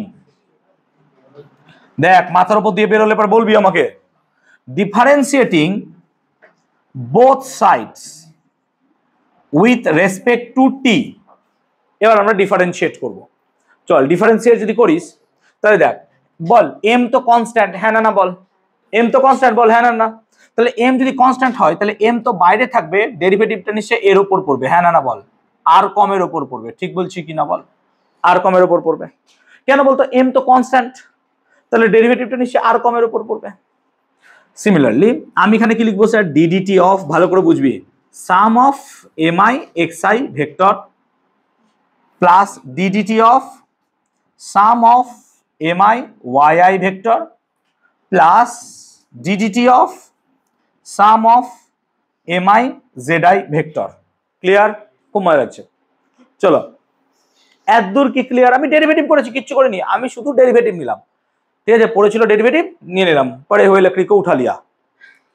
এবার कहाँ पर ले लिया ये पता नहीं, लाइक साइंस, साइंस को पढ़ा हुआ लकड़ी समझकर ले लिया। अब साइंस मेरा ले रहा है, बुरी तरह से ले रहा है, कोई दिक्कत नहीं, चलो लिए जाओ, हम तो फ्री का है, कोई दिक्कत नहीं। Derivative of r com, derivative of r com, बोलो आर এর ডেরিভেটিভ কি হবে, ভেলোসিটি নাকি? কিন্তু এটা কম, কম মিন্স ভেলোসিটিটাও কমই হবে, বুঝতে পারছিস তো? তাহলে এটা পজিশন কার ছিল, সেন্টার অফ মাসের, তাহলে ভেলোসিটিটা কারো হবে, সেন্টার অফ মাসেরই ভেলোসিটি হবে। তাহলে এটা অ্যাকচুয়ালি কি হবে, mass into velocity of centre of mass. Please এগুলোতে ওই কি সাইন দেয় ওগুলোকে দিয়ে দিস, বা অর চিহ্ন দেয় না ওগুলো দিস, আমি দেখছি না। M into v com vector equal to কত হবে? এবার এই জায়গাটায় খেলা দেখ, এ দেখ ডিডিটি ভেতরে ভরছি আমি, কিন্তু এমআই তো কনস্ট্যান্ট, মাস চেঞ্জ হবে নাকি আমার? ধরে না মাস চেঞ্জ হবে, মাস হবে না, তাহলে এক্স আই ডেরিভেটিভ পড়ে যাবে, হ্যাঁ না বল? তার মানে এই জায়গাটাকে আমি খেলা দেখাচ্ছি, দেখ এই জায়গাটা যদি দেখি তাহলে দেখ সাম অফ এমআই গেল, ডিডিটি অফ এক্স আই করছি, বুঝতে পারছিস ব্যাপারটা? ভালো করে বস, স্টেপ জাম্প করছি আমি। ডিডিটি অফ এক্স আই মানে কি রে? ভি আই, হ্যাঁ না বল? যেমন তুই ডিডিটি অফ আর মানে কি লিখলি? ভি। এক্স মানে কি রে? দূরত্বই তো, দূরত্বর ডেরিভেটিভ করলে কি পাবি তুই? ভেলোসিটি। তার মানে অ্যাকচুয়ালি এটা কি দাঁড়াবে বলতো? Summation of M i v i vector, হ্যাঁ না বল? কেন? ডিডিটি অফ এক্স আই মানে কি হয়? ভি আই, তাই না? ডিডিটি অফ এক্স মানে কি? ভি তো। কি ভুলে গেলি নাকি বাবা? ডি এক্স ডিটি মানে কি হয়? ভি হয়তো, বুঝতে পারলাম? তাহলে আমি এইটার বদলে এইটা লিখবো। আমি কি বোঝাতে পেরেছি? রাইট সাইডে একটু কাজটা করে নাও, রাইট সাইডে কোনো এক জায়গায় যদি জায়গা থাকে কাজটা করে নাও যে না এটা করিয়েছে।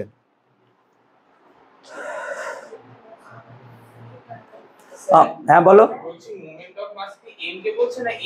এম আর কে বলছে? এম তো শুধু মাস, এম এর সাথে আর কে গুণ করলে মোমেন্ট অফ মাস পাবে। ক্লিয়ার? তাহলে আমি এটা এখান থেকে কি লিখবো বলতো? এটা মানে এটা লিখতে পারবো, হ্যাঁ না বল? দেখ ভালো করে বোঝ, এটা মানে এটা লিখতে পারবো তো? কি করলাম বলতো? দেখ ডেরিভেটিভকে ভেতরে ভরলাম, এম আই কে বার করে দিলাম, ডিডিটি অফ এক্স আই পড়লাম, মানে কি ভি আই হয়ে গেল। তাহলে বেসিক্যালি আমি মিটিয়ে দিলাম, কিন্তু মিটিয়ে দিলাম, ঠিক আছে? তাহলে বেসিক্যালি আমি এইখানে যে কাজটা করলাম, খেলাটা দেখালাম, সেই খেলাটার জন্য আমি এখানে কি লিখবো ভালো করে বোঝ। সেটার জন্য আমি কি লিখবো? না তো স্যার সেটার জন্য লিখবো আমি summation of M i v i vector, হ্যাঁ না বল? তাহলে এটার জন্য কি হবে স্যার? সামেশন অফ, বল এটা হবে সামেশন অফ, এবার দেখ ওয়াই আই আর এটা এক্স আই, তাহলে এটা এক্স অ্যাক্সিস বরাবর, এটা কি বরাবর? ওয়াই অ্যাক্সিস বরাবর। তাহলে এখানে নিশ্চয়ই আমাকে আই এর বদলে একটা এমন কিছু সাইন দিতে হবে যার জন্য বোঝায় যে ওটা কি বরাবর কাজ করছে? এক্স বরাবর। তাহলে আমি এখানে কি দিচ্ছি বলতো? ভি এক্স আই, বুঝতে পারলি? এক্স মানে এক্স অ্যাক্সিস বরাবর। সিমিলারলি এটা কি হবে তাহলে sir? Summation of M i v y i cap, মানে এটা ওয়াই বরাবর, ভেলোসিটিটা ওয়াই বরাবর। আর এখানে কি হবে sir? Summation of M i কি হবে? ভি জেড আই, মানে এটা কোন বরাবর? জেড বরাবর। তার মানে কোন একটা বডি তোমার কাছে ছিল, বোঝো ভালো করে, কোন একটা বডি তোমার কাছে ছিল, ভেঙে ভেঙে বোঝাচ্ছি, বুঝ। কোন একটা বডি তোমার কাছে ছিল, কনসিডার করো, আমি জাস্ট একটা সহজ উদাহরণ দিচ্ছি, ভালো করে বোঝ। ধর তোর কাছে একটা কোনো বডি ছিল, সেখানে একটা, দুটো, তিনটে মাস ছিল। এবার তুই কি করেছিস? এর মোমেন্টাম চেঞ্জ দেখছিস। তো এর মোমেন্টাম মানে এর মাসটা হচ্ছে m1, এর মাসটা m2, এর মাসটা m3, velocity v1, velocity v2, velocity v3। তাহলে এর টোটাল মোমেন্টাম কত হচ্ছে স্যার? m1 v1 প্লাস কত হচ্ছে? m2 v2 plus m3 v3, হ্যাঁ না বল? আবে এটাই তো তার টোটাল মোমেন্টাম, সিম্পল, এটাই তার টোটাল মোমেন্টাম। কিন্তু আমি এখন পাচ্ছি কি? আমি পাচ্ছি যে পুরো পার্টিকেলটার টোটাল মোমেন্টাম সেন্টার অফ মাসের মোমেন্টামের সাথে সেম। তার মানে এই পুরো পার্টিকেলটার বদলে যদি একটা ডট থাকতো, যেই ডটের মধ্যে কি কি মাস থাকতো বলতো? m1 plus m2 plus m3, তাহলে তার মোমেন্টাম হতো sir m1 plus m2 plus m3, তার মোমেন্টাম, হ্যাঁ না বল? দেখ তাই তো আছে, ক্যাপিটাল এম মানে কি? টোটাল মাস না? তার মানে কোন একটা সিস্টেম অফ পার্টিকেলে যদি ইন্ডিভিজুয়াল প্রত্যেকটা পার্টিকেলের প্রত্যেকটা এক্সিসের মোমেন্টাম বার করে যোগ করো, দেখো যোগই করছো আলটিমেটলি তুমি, তাহলে পরে তুমি যা পাবা সেন্টার অফ মাসের মোমেন্টাম সেম হয়ে যাচ্ছে। দ্যাট মিনস যে আমি ইন্ডিভিজুয়ালি প্রত্যেকটা বডিকে এখানে ক্যালকুলেট না করে এই কনসেপ্টকে বাদ দিয়ে এই কনসেপ্টটা আমার ইজি হয়ে যাবে, হ্যাঁ না বল? কেন? আলটিমেটলি দুটো জিনিসই কি দাঁড়িয়ে যাচ্ছে? সেম। সেম না হলে আর করতে পারতাম না। এই জন্য সেন্টার অফ মাস এত গুরুত্বপূর্ণ, বিকজ সেন্টার অফ মাস আমাকে অ্যালাউ করছে যে তোমাকে ইন্ডিভিজুয়ালি প্রত্যেকটা পার্টিকেল ধরে ধরে কাজ করতে হবে না, কাজ করতে গেলে পরে তোমার সারা জীবন চলে যাবে, বরং তার বদলে একটা ছোট্ট মাস ধরে নাও, সেই মাসের রেসপেক্টে ক্যালকুলেট করো, তোমার ক্যালকুলেশনও ইজি হবে এবং আমার কোনো ফিজিক্সের কোনো ক্ষতি আসছে না তার মধ্যে, একদম অবভিয়াসলি ট্রু। কিন্তু এটা পসিবল অ্যাকচুয়ালি হয় না, কেন বলতো? বিকজ আমরা যাকে আইডিয়ালি রিজিড ভাবছি, it's not ideally rigid at all. মানে তার উপরে এক্সটার্নাল ফোর্স দিলে তার সাম কিছু চেঞ্জ হবেই। মানে আমরা বলছি কি যে এদের মধ্যে কোনো পজিশন চেঞ্জ হবে না, কিন্তু বাইরে থেকে ধাক্কা দিলে না কিছু পজিশন চেঞ্জ হয়। তোরা কেমিস্ট্রিতে এটা পড়েছিস। NaCl, NaCl তার কঠিন পদার্থ। এবার তাকে যদি বাইরে থেকে ধাক্কা দিই, NaCl এর মধ্যে যে বন্ডটা থাকে বা ইলেকট্রোভ্যালেন্ট বন্ড থাকে, সেই বন্ডটা সামান্য স্কুইজ করে, ছোট হয়ে যায়, দিয়ে আবার নিজের আগের অবস্থায় ফিরে আসে। তাই যদি না হতো তাহলে আমরা ইলাস্টিসিটি প্রপার্টি কোনোদিন পেতামই না ম্যাটেরিয়ালের মধ্যে। সো বেসিক্যালি আমরা যেটাকে আইডিয়াল রিজিড বলছি বটে, বাট তার সামান্য চেঞ্জ হয়, যেটা আমাদের চোখে দেখা যায় না, এবং আমরা ওই ক্যালকুলেশন করতে গেলে তো পারবো না। সেজন্য আমাদেরকে কি করতে হবে, ওই জিনিসটাকে নেগলেক্ট করতেই হবে। তো ওই জায়গাটাকে নেগলেক্ট করেই কিন্তু আমরা এই জিনিসগুলো পাচ্ছি। একদম ক্লিয়ার হলো? আরো সহজ করছি জিনিসটাকে। এবার কি করছি, এক কাজ করো, আবার ডেরিভেটিভ নাও। সো আবার যদি ডেরিভেটিভ নিই এরপরের টপিকে, তো ডিফারেন্সিয়েটিং বোথ সাইড, বলেছিলাম তো বাবা চ্যাপ্টারটা একটু কঠিন হবে, প্লিজ যা পড়েছো সব বুদ্ধিকে এখানে বার করে দিতে হবে। Differentiating both sides with respect to T we get, again derivative কর। আচ্ছা বল, ভেলোসিটি, ভেলোসিটি ডেরিভেটিভ কি করলে পাবি রে? অ্যাক্সেলারেশন। তাহলে বেসিক্যালি এখানে কি লিখবি তুই? এম এ ভেক্টর, কিন্তু এ কেমন? কম, এম এ কম। আর এটা মানেই কত হবে বলতো? প্রত্যেকটার এটা এক্স মানে হবে এ এক্স, নাকি রে? হ্যাঁ না বল, ভালো করে বোঝ। যদি ভি এক্স এর ডেরিভেটিভ কি করিস তুই কি পাবি? এ পাবি না, কিন্তু কোন দিকে পাবি? এক্স বরাবর। তাহলে এটা কোন বরাবর পাবি? ওয়াই বরাবর। এটা কোন বরাবর পাবি? জেড বরাবর। তাহলে বেসিক্যালি আমি এখানে কি লিখবো sir? Summation of M i a x I cap plus summation of M i a y i cap plus summation of M i a z I vector. তাহলে প্রত্যেকটা পার্টিকেলের দেখ মাস ইনটু অ্যাক্সেলারেশন, মানে এগুলো কি ইন্ডিভিজুয়াল ফোর্স। মানে কোনো একটা body আমার কাছে ছিল, সেই বডিতে তিনটা পার্টিকেল ছিল, ধর তিনটা পার্টিকেল ছিল, আমি ফোর্স দিয়েছি, এর ফোর্স হয়েছে F1, এর ফোর্স হয়েছে F2, এর ফোর্স হয়েছে F3। এই তিনটে ফোর্স যা হবে, এই এক্সটার্নাল ফোর্স একাই সেটা করে যদি সেটা সেন্টার অফ মাসের মধ্যে দিয়ে যায়, তাহলে সেন্টার অফ মাসের মধ্যে দিয়ে গেলে পরে সেই বডিটার ফোর্স যা হবে, ইন্ডিভিজুয়াল প্রত্যেকটা পার্টিকেলও সেম ফোর্স এক্সপেরিয়েন্স করবে। তো এখন ইন্ডিভিজুয়াল প্রত্যেকটা পার্টিকেলের যদি ফোর্সকে ক্যালকুলেট করতে যাস ভেক্টর মেথড, পাগল হয়ে যাবি। তার বদলে আমরা কি করব, এই জিনিসটাকে দেখব, মানে পুরো বডিটাকে রিপ্লেস করে দেবো কি দ্বারা? একটা ছোট্ট ডট দ্বারা। এইটা হচ্ছে তার সেন্টার অফ মাস, এবং এই এক্সটার্নাল ফোর্সটা তার উপরে অ্যাপ্লাই করলে যা ঘটনা ঘটবে, এখানেও ঘটনা কি ঘটছে? সেম ঘটছে। সেই জন্য সেন্টার অফ মাসটা এত গুরুত্বপূর্ণ। আই হোপ ক্লিয়ার করাতে পারলাম জিনিসটা, যে সেন্টার অফ মাসের গুরুত্বটা কোথায় অ্যাকচুয়ালি, যে সেন্টার অফ মাস কেন এত গুরুত্বপূর্ণ। এখন এতক্ষণ ধরে সেন্টার অফ মাস বললাম। যদি সেন্টার অফ মাসের ডেফিনিশন এখন বলতে চাই, তাহলে আমরা কি বলবো? যে এমন একটা পয়েন্ট যেখানে তার সমস্ত মাস কাজ করে। কিন্তু এই সংজ্ঞাটা কিন্তু একটা 7-8 এর বাচ্চাও বলতে পারবে। What is the difference between 7-8 আর আমাদের মধ্যে? There will be some difference. তো সেই ডিফারেন্সটাকে আমরা এখন ক্যালকুলেট করব। দেখো তুমি বলো, একটা লজিক ভাবো, সিম্পল লজিক, যে এখানে যে একটা ডট হয়, পয়েন্ট ডট, ডটের উপর যদি একটা এফ ফোর্স অ্যাপ্লাই করো, তার মধ্যে কি কোনোদিনও রোটেশন সৃষ্টি হবে? নো। তার মধ্যে সবসময় কি হবে বলতো? ট্রান্সলেশন মোশন হবে। Yes or no? মানে একটা ডট আছে, ডট আমি ধাক্কা মারলাম, ও কি করবে? সবসময় সোজা বেরিয়ে যাবে। ডট তো পয়েন্ট, ইটস এ পয়েন্ট।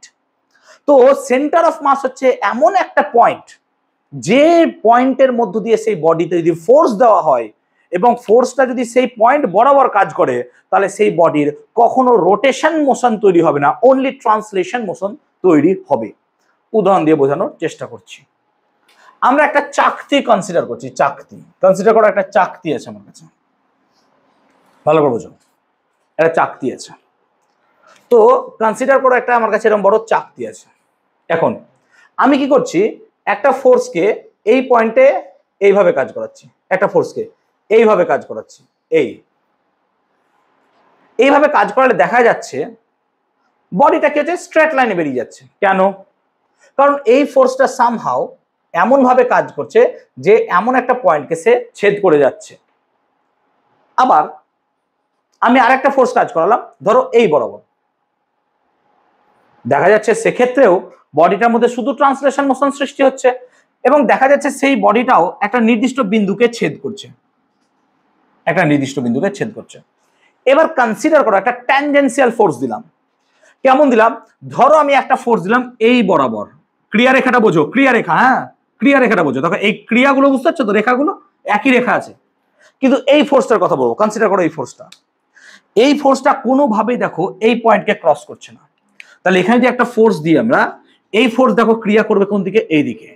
তাহলে এই বডিটার জন্য কি হবে বলতো? এই জায়গাটা একটা রোটেশন সৃষ্টি হবে, ইয়েস অর নো?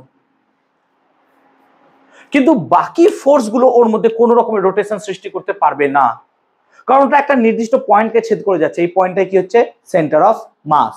তাহলে সেন্টার অফ মাস হচ্ছে এমন একটা পয়েন্ট যার উপর দিয়ে যতই তুমি ফোর্স দাও সে সবসময় ট্রান্সলেশন মোশনকে রিপিট করবে বা ট্রান্সলেশন মোশনকে শো করবে, বাট কখনো সে রোটেশনাল মোশন বা এরকম ঘূর্ণন গতিকে সে এক্সিকিউট করবে না। এটা তোমাদের অ্যাসারশন স্টেটমেন্টের কোশ্চেন আসতে পারে। কোশ্চেনটা খুব ইম্পর্টেন্ট, যে কি না, তো সেন্টার অফ মাস হচ্ছে এমন একটা বডি বা পয়েন্ট যে পয়েন্টের উপর কোনো ফোর্স কাজ করলে পরে তার শুধুমাত্র ট্রান্সলেশন মোশন সৃষ্টি হয়, কোনো রকমের রোটেশনাল মোশন সৃষ্টি হয় না। সো লিখে নাও কথাটা, জাস্ট একটা কথা লিখে নাও যে centre of mass of a body, centre of mass of a body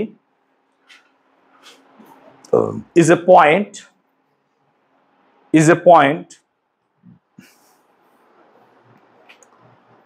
through which every force acting on the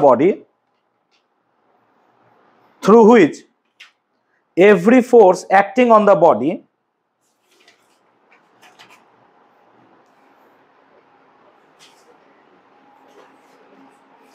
can only produce translation motion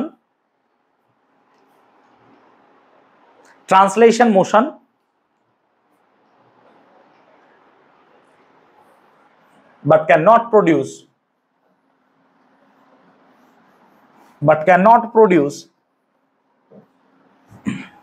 rotational motion. Any other forces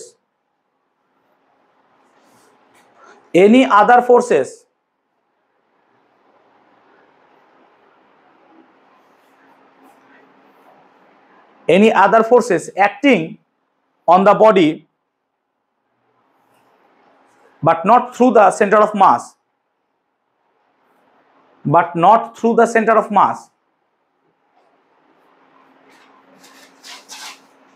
produces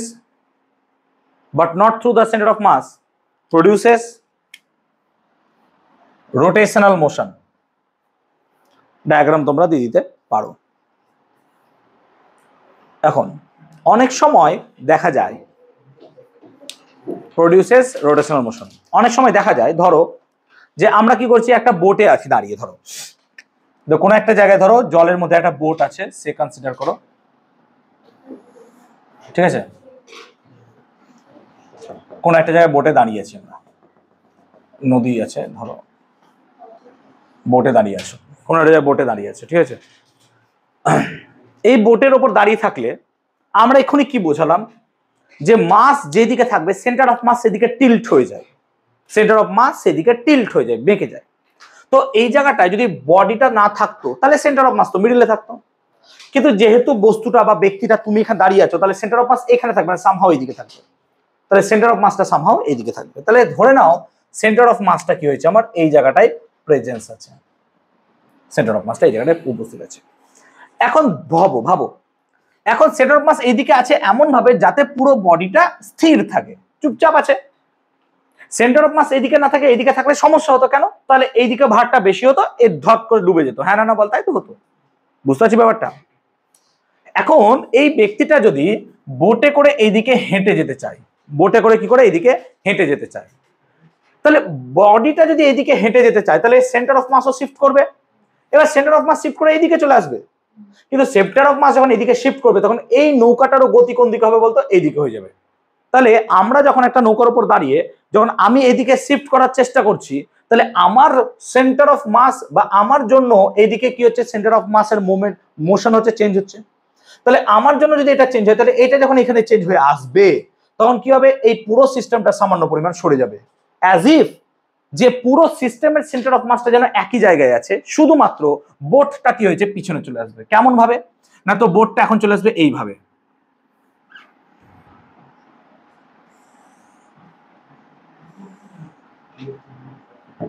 আমি যখন এখানে চলে আসবো, ব্যাপারটা বুঝতে পারছিস?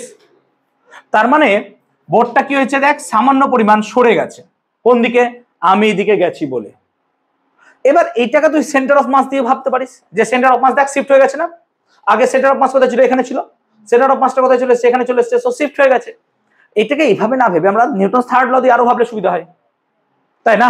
আমি হাঁটছি, দ্যাটস ক্রিয়া প্রতিক্রিয়া, সো এটা আরো ইজি হয়ে যায় থার্ড ল দিয়ে ভাবলে পরে। বাট এটা অবভিয়াসলি আমি সেন্টার অফ মাস দিয়েও ভাবতে পারবো, যে আমার আগে স্যার সেন্টার অফ মাস এখানে ছিল, কিন্তু যখনই আমি কি করছি ওদিকে হাঁটছি, তাহলে আমার সেন্টার অফ মাস কি হচ্ছে? সামান্য পরিমাণ শিফট করে যাচ্ছে এদিকে। তো সেন্টার অফ মাস যেহেতু একই জায়গায় এভাবে উল্লম্ব থাকছে, তাহলে এই নৌকাটা সামান্য পরিমাণ সরে যাবে।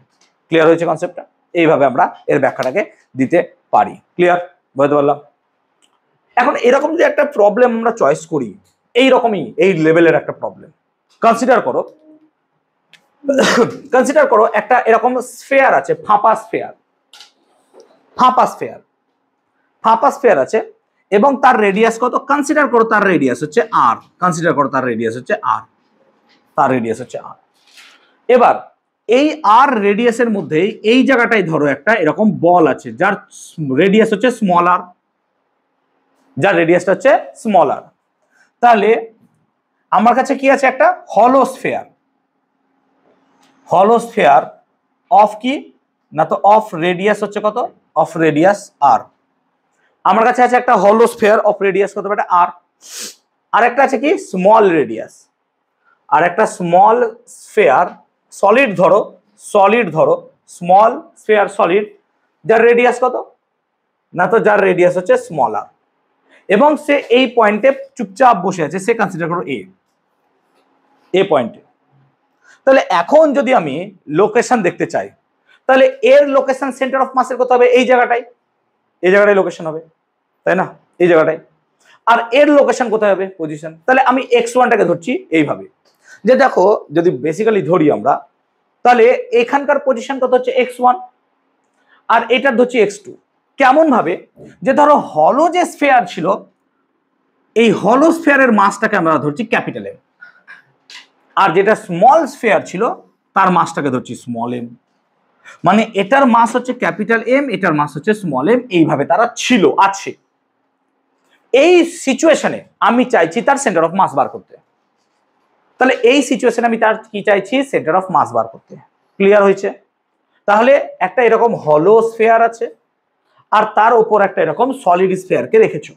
সলিড স্ফেয়ারটা রেডিয়াস কত? বেটা স্মল আর, আর এর রেডিয়াস হচ্ছে ক্যাপিটাল আর। তাহলে এখন এর সেন্টার অফ মাস বার করতে হবে। সেন্টার অফ মাসের ফর্মুলা কি ছিল? সো যদি তুমি সেন্টার অফ মাসের ফর্মুলা দেখতে চাও, তাহলে সেন্টার অফ মাসের ফর্মুলা ছিল এক্স কম কত না, তো sir m1x1 plus m2x2 by কত? m1 plus m2। ঠিক ধরেছি তো? একবার দেখে নি। m1x1 plus m2x2 by m1 plus m2। ঠিক আছে? ওকে, এখন হ্যাঁ বল কি হয়েছে? ওকে, এবার তাহলে এর সেন্টার অফ মাস কোথায় আছে? তাহলে দেখ এর সেন্টার অফ মাস এই জায়গাটায় লাই করছে নাকি? তাহলে এর সেন্টার অফ মাস এখানে লাই করছে, ভালো করে বোঝ। ঠিক আছে? আর এর রেডিয়াস কত ধরলাম আমি? আর। এর রেডিয়াস কত? আর। তাহলে যদি এর রেসপেক্টে দেখি, এর রেসপেক্টে, এর রেসপেক্টে, এই জায়গাকার রেসপেক্টে ভাবি, তাহলে এই জায়গাকার রেসপেক্টে এর পুরোটা সেন্টার অফ মাস কোথায় আছে? এই জায়গাটায়। আর এর সেন্টার অফ মাস কোথায় আছে? এইখানটাতে। এবার এই ডিসটেন্সটা কত হবে এখান থেকে বল? তাহলে আমি x1টাকে কি লিখছি? ভালো করে বোঝ। x1টাকে আমি লিখছি স্যার আর, নাকি রে? আর দূরত্বে আছে। x1টা কত হচ্ছে? আর। আর x2টা কত হবে? না, এখান থেকে ভাবছিস তো। কি হলো? এখান থেকে ভাবছিস তো। তাই দেখ এখান থেকে এত দূর কত বল? 2r। কিন্তু ও তো এখানে বসে আছে, 2r মাইনাস আর। হ্যাঁ না বল? কেন? এখানে আছে না, ও রেডিয়াস তো স্মল আর। তাহলে একটা স্ফিয়ারের সেন্টার অফ মাস কোথায় থাকে? তার সেন্টারে। তাহলে এটা হচ্ছে তার পজিশন। তাহলে এই স্মল স্ফিয়ার যেটা আছে তার সেন্টার অফ মাস কোথায় থাকবে? এই জায়গাটাই। তাহলে আমার এর রেসপেক্টে যদি এর সেন্টার অফ মাস বার করতে চাস, তাহলে x2টা হবে কত না, তো 2r মাইনাস কত হবে? r। তাহলে এটা হবে কত? 2r minus r। তাহলে এখন যদি আমি x কম বার করতে চাই, চল x কম বার কর, কত হচ্ছে দেখে বল। মানগুলো বসা, m1 x1 m2 x2 কত হচ্ছে দেখ।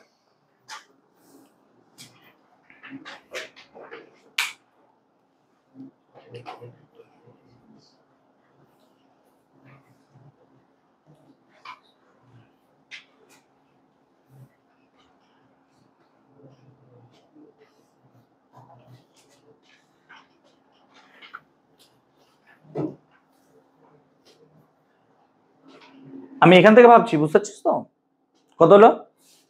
করিসনি? কর ক্যাপিটাল এম ইন্টু আর কত হলো?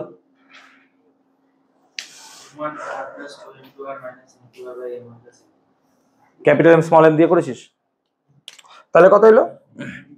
তাহলে M into R plus M two মানে small M, R X two মানে কত? Two R minus small R by কত? M plus small M. Clear? এবার যদি আমাকে এই ভ্যালুগুলো বলে দেয় আর আর কত হবে, তাহলে এটা বার করতে পারবো অবভিয়াসলি। তার মানে সামহাও এবার বলতো এর ভ্যালুটা কি আর এ হবে কখনো? না। কোন দিকে হবে বলতো? দেখ আর এর থেকে বেশি হয়ে যাবে, ইয়েস অর নো? তাহলে সামহাও এ সামান্য পরিমাণের দিকে টিল্ট করে যাবে, বুঝতে পারছিস ব্যাপারটা? ক্লিয়ার? তাহলে এইভাবে আমরা যে কোনো বডির যদি সেন্টার অফ মাস ক্যালকুলেট করতে দেয়, তাহলে x1 x2 এগুলো বার করে আমরা তার সেন্টার অফ মাসকে বার করতে পারবো। এবার তোকে আমি এখান থেকে বার করতে বলেছি, তাই না? এখান থেকে কত দূর হবে? এত দূর হবে। তাহলে এবার যদি এখান থেকে বার করতে হতো তাহলে কি করতাম বলতো? x1 কে কি বসিয়ে দিতাম? 0। হ্যাঁ না না বল? তাহলে এর রেসপেক্টে কত দূরে সেটা বার করে দিতে পারতাম। বুঝতে পারছিস ব্যাপারটা না বুঝতে পারিসনি?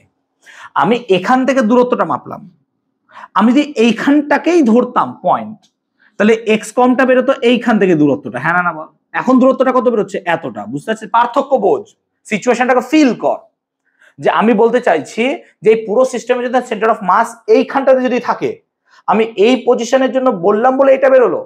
আচ্ছা আমি এইখান পজিশনের রেসপেক্টে ভাবতাম, এর রেসপেক্টে ভাবলে এই সিস্টেমটার পুরোটার মাস কোথায় আছে? 0-তে। তখন আমি x1 কে কি করে দিতাম? 0। তখন দেখ এই মানটা আলাদা আসতো। বুঝতে পারছি ব্যাপারটা? বুঝতে পারছি?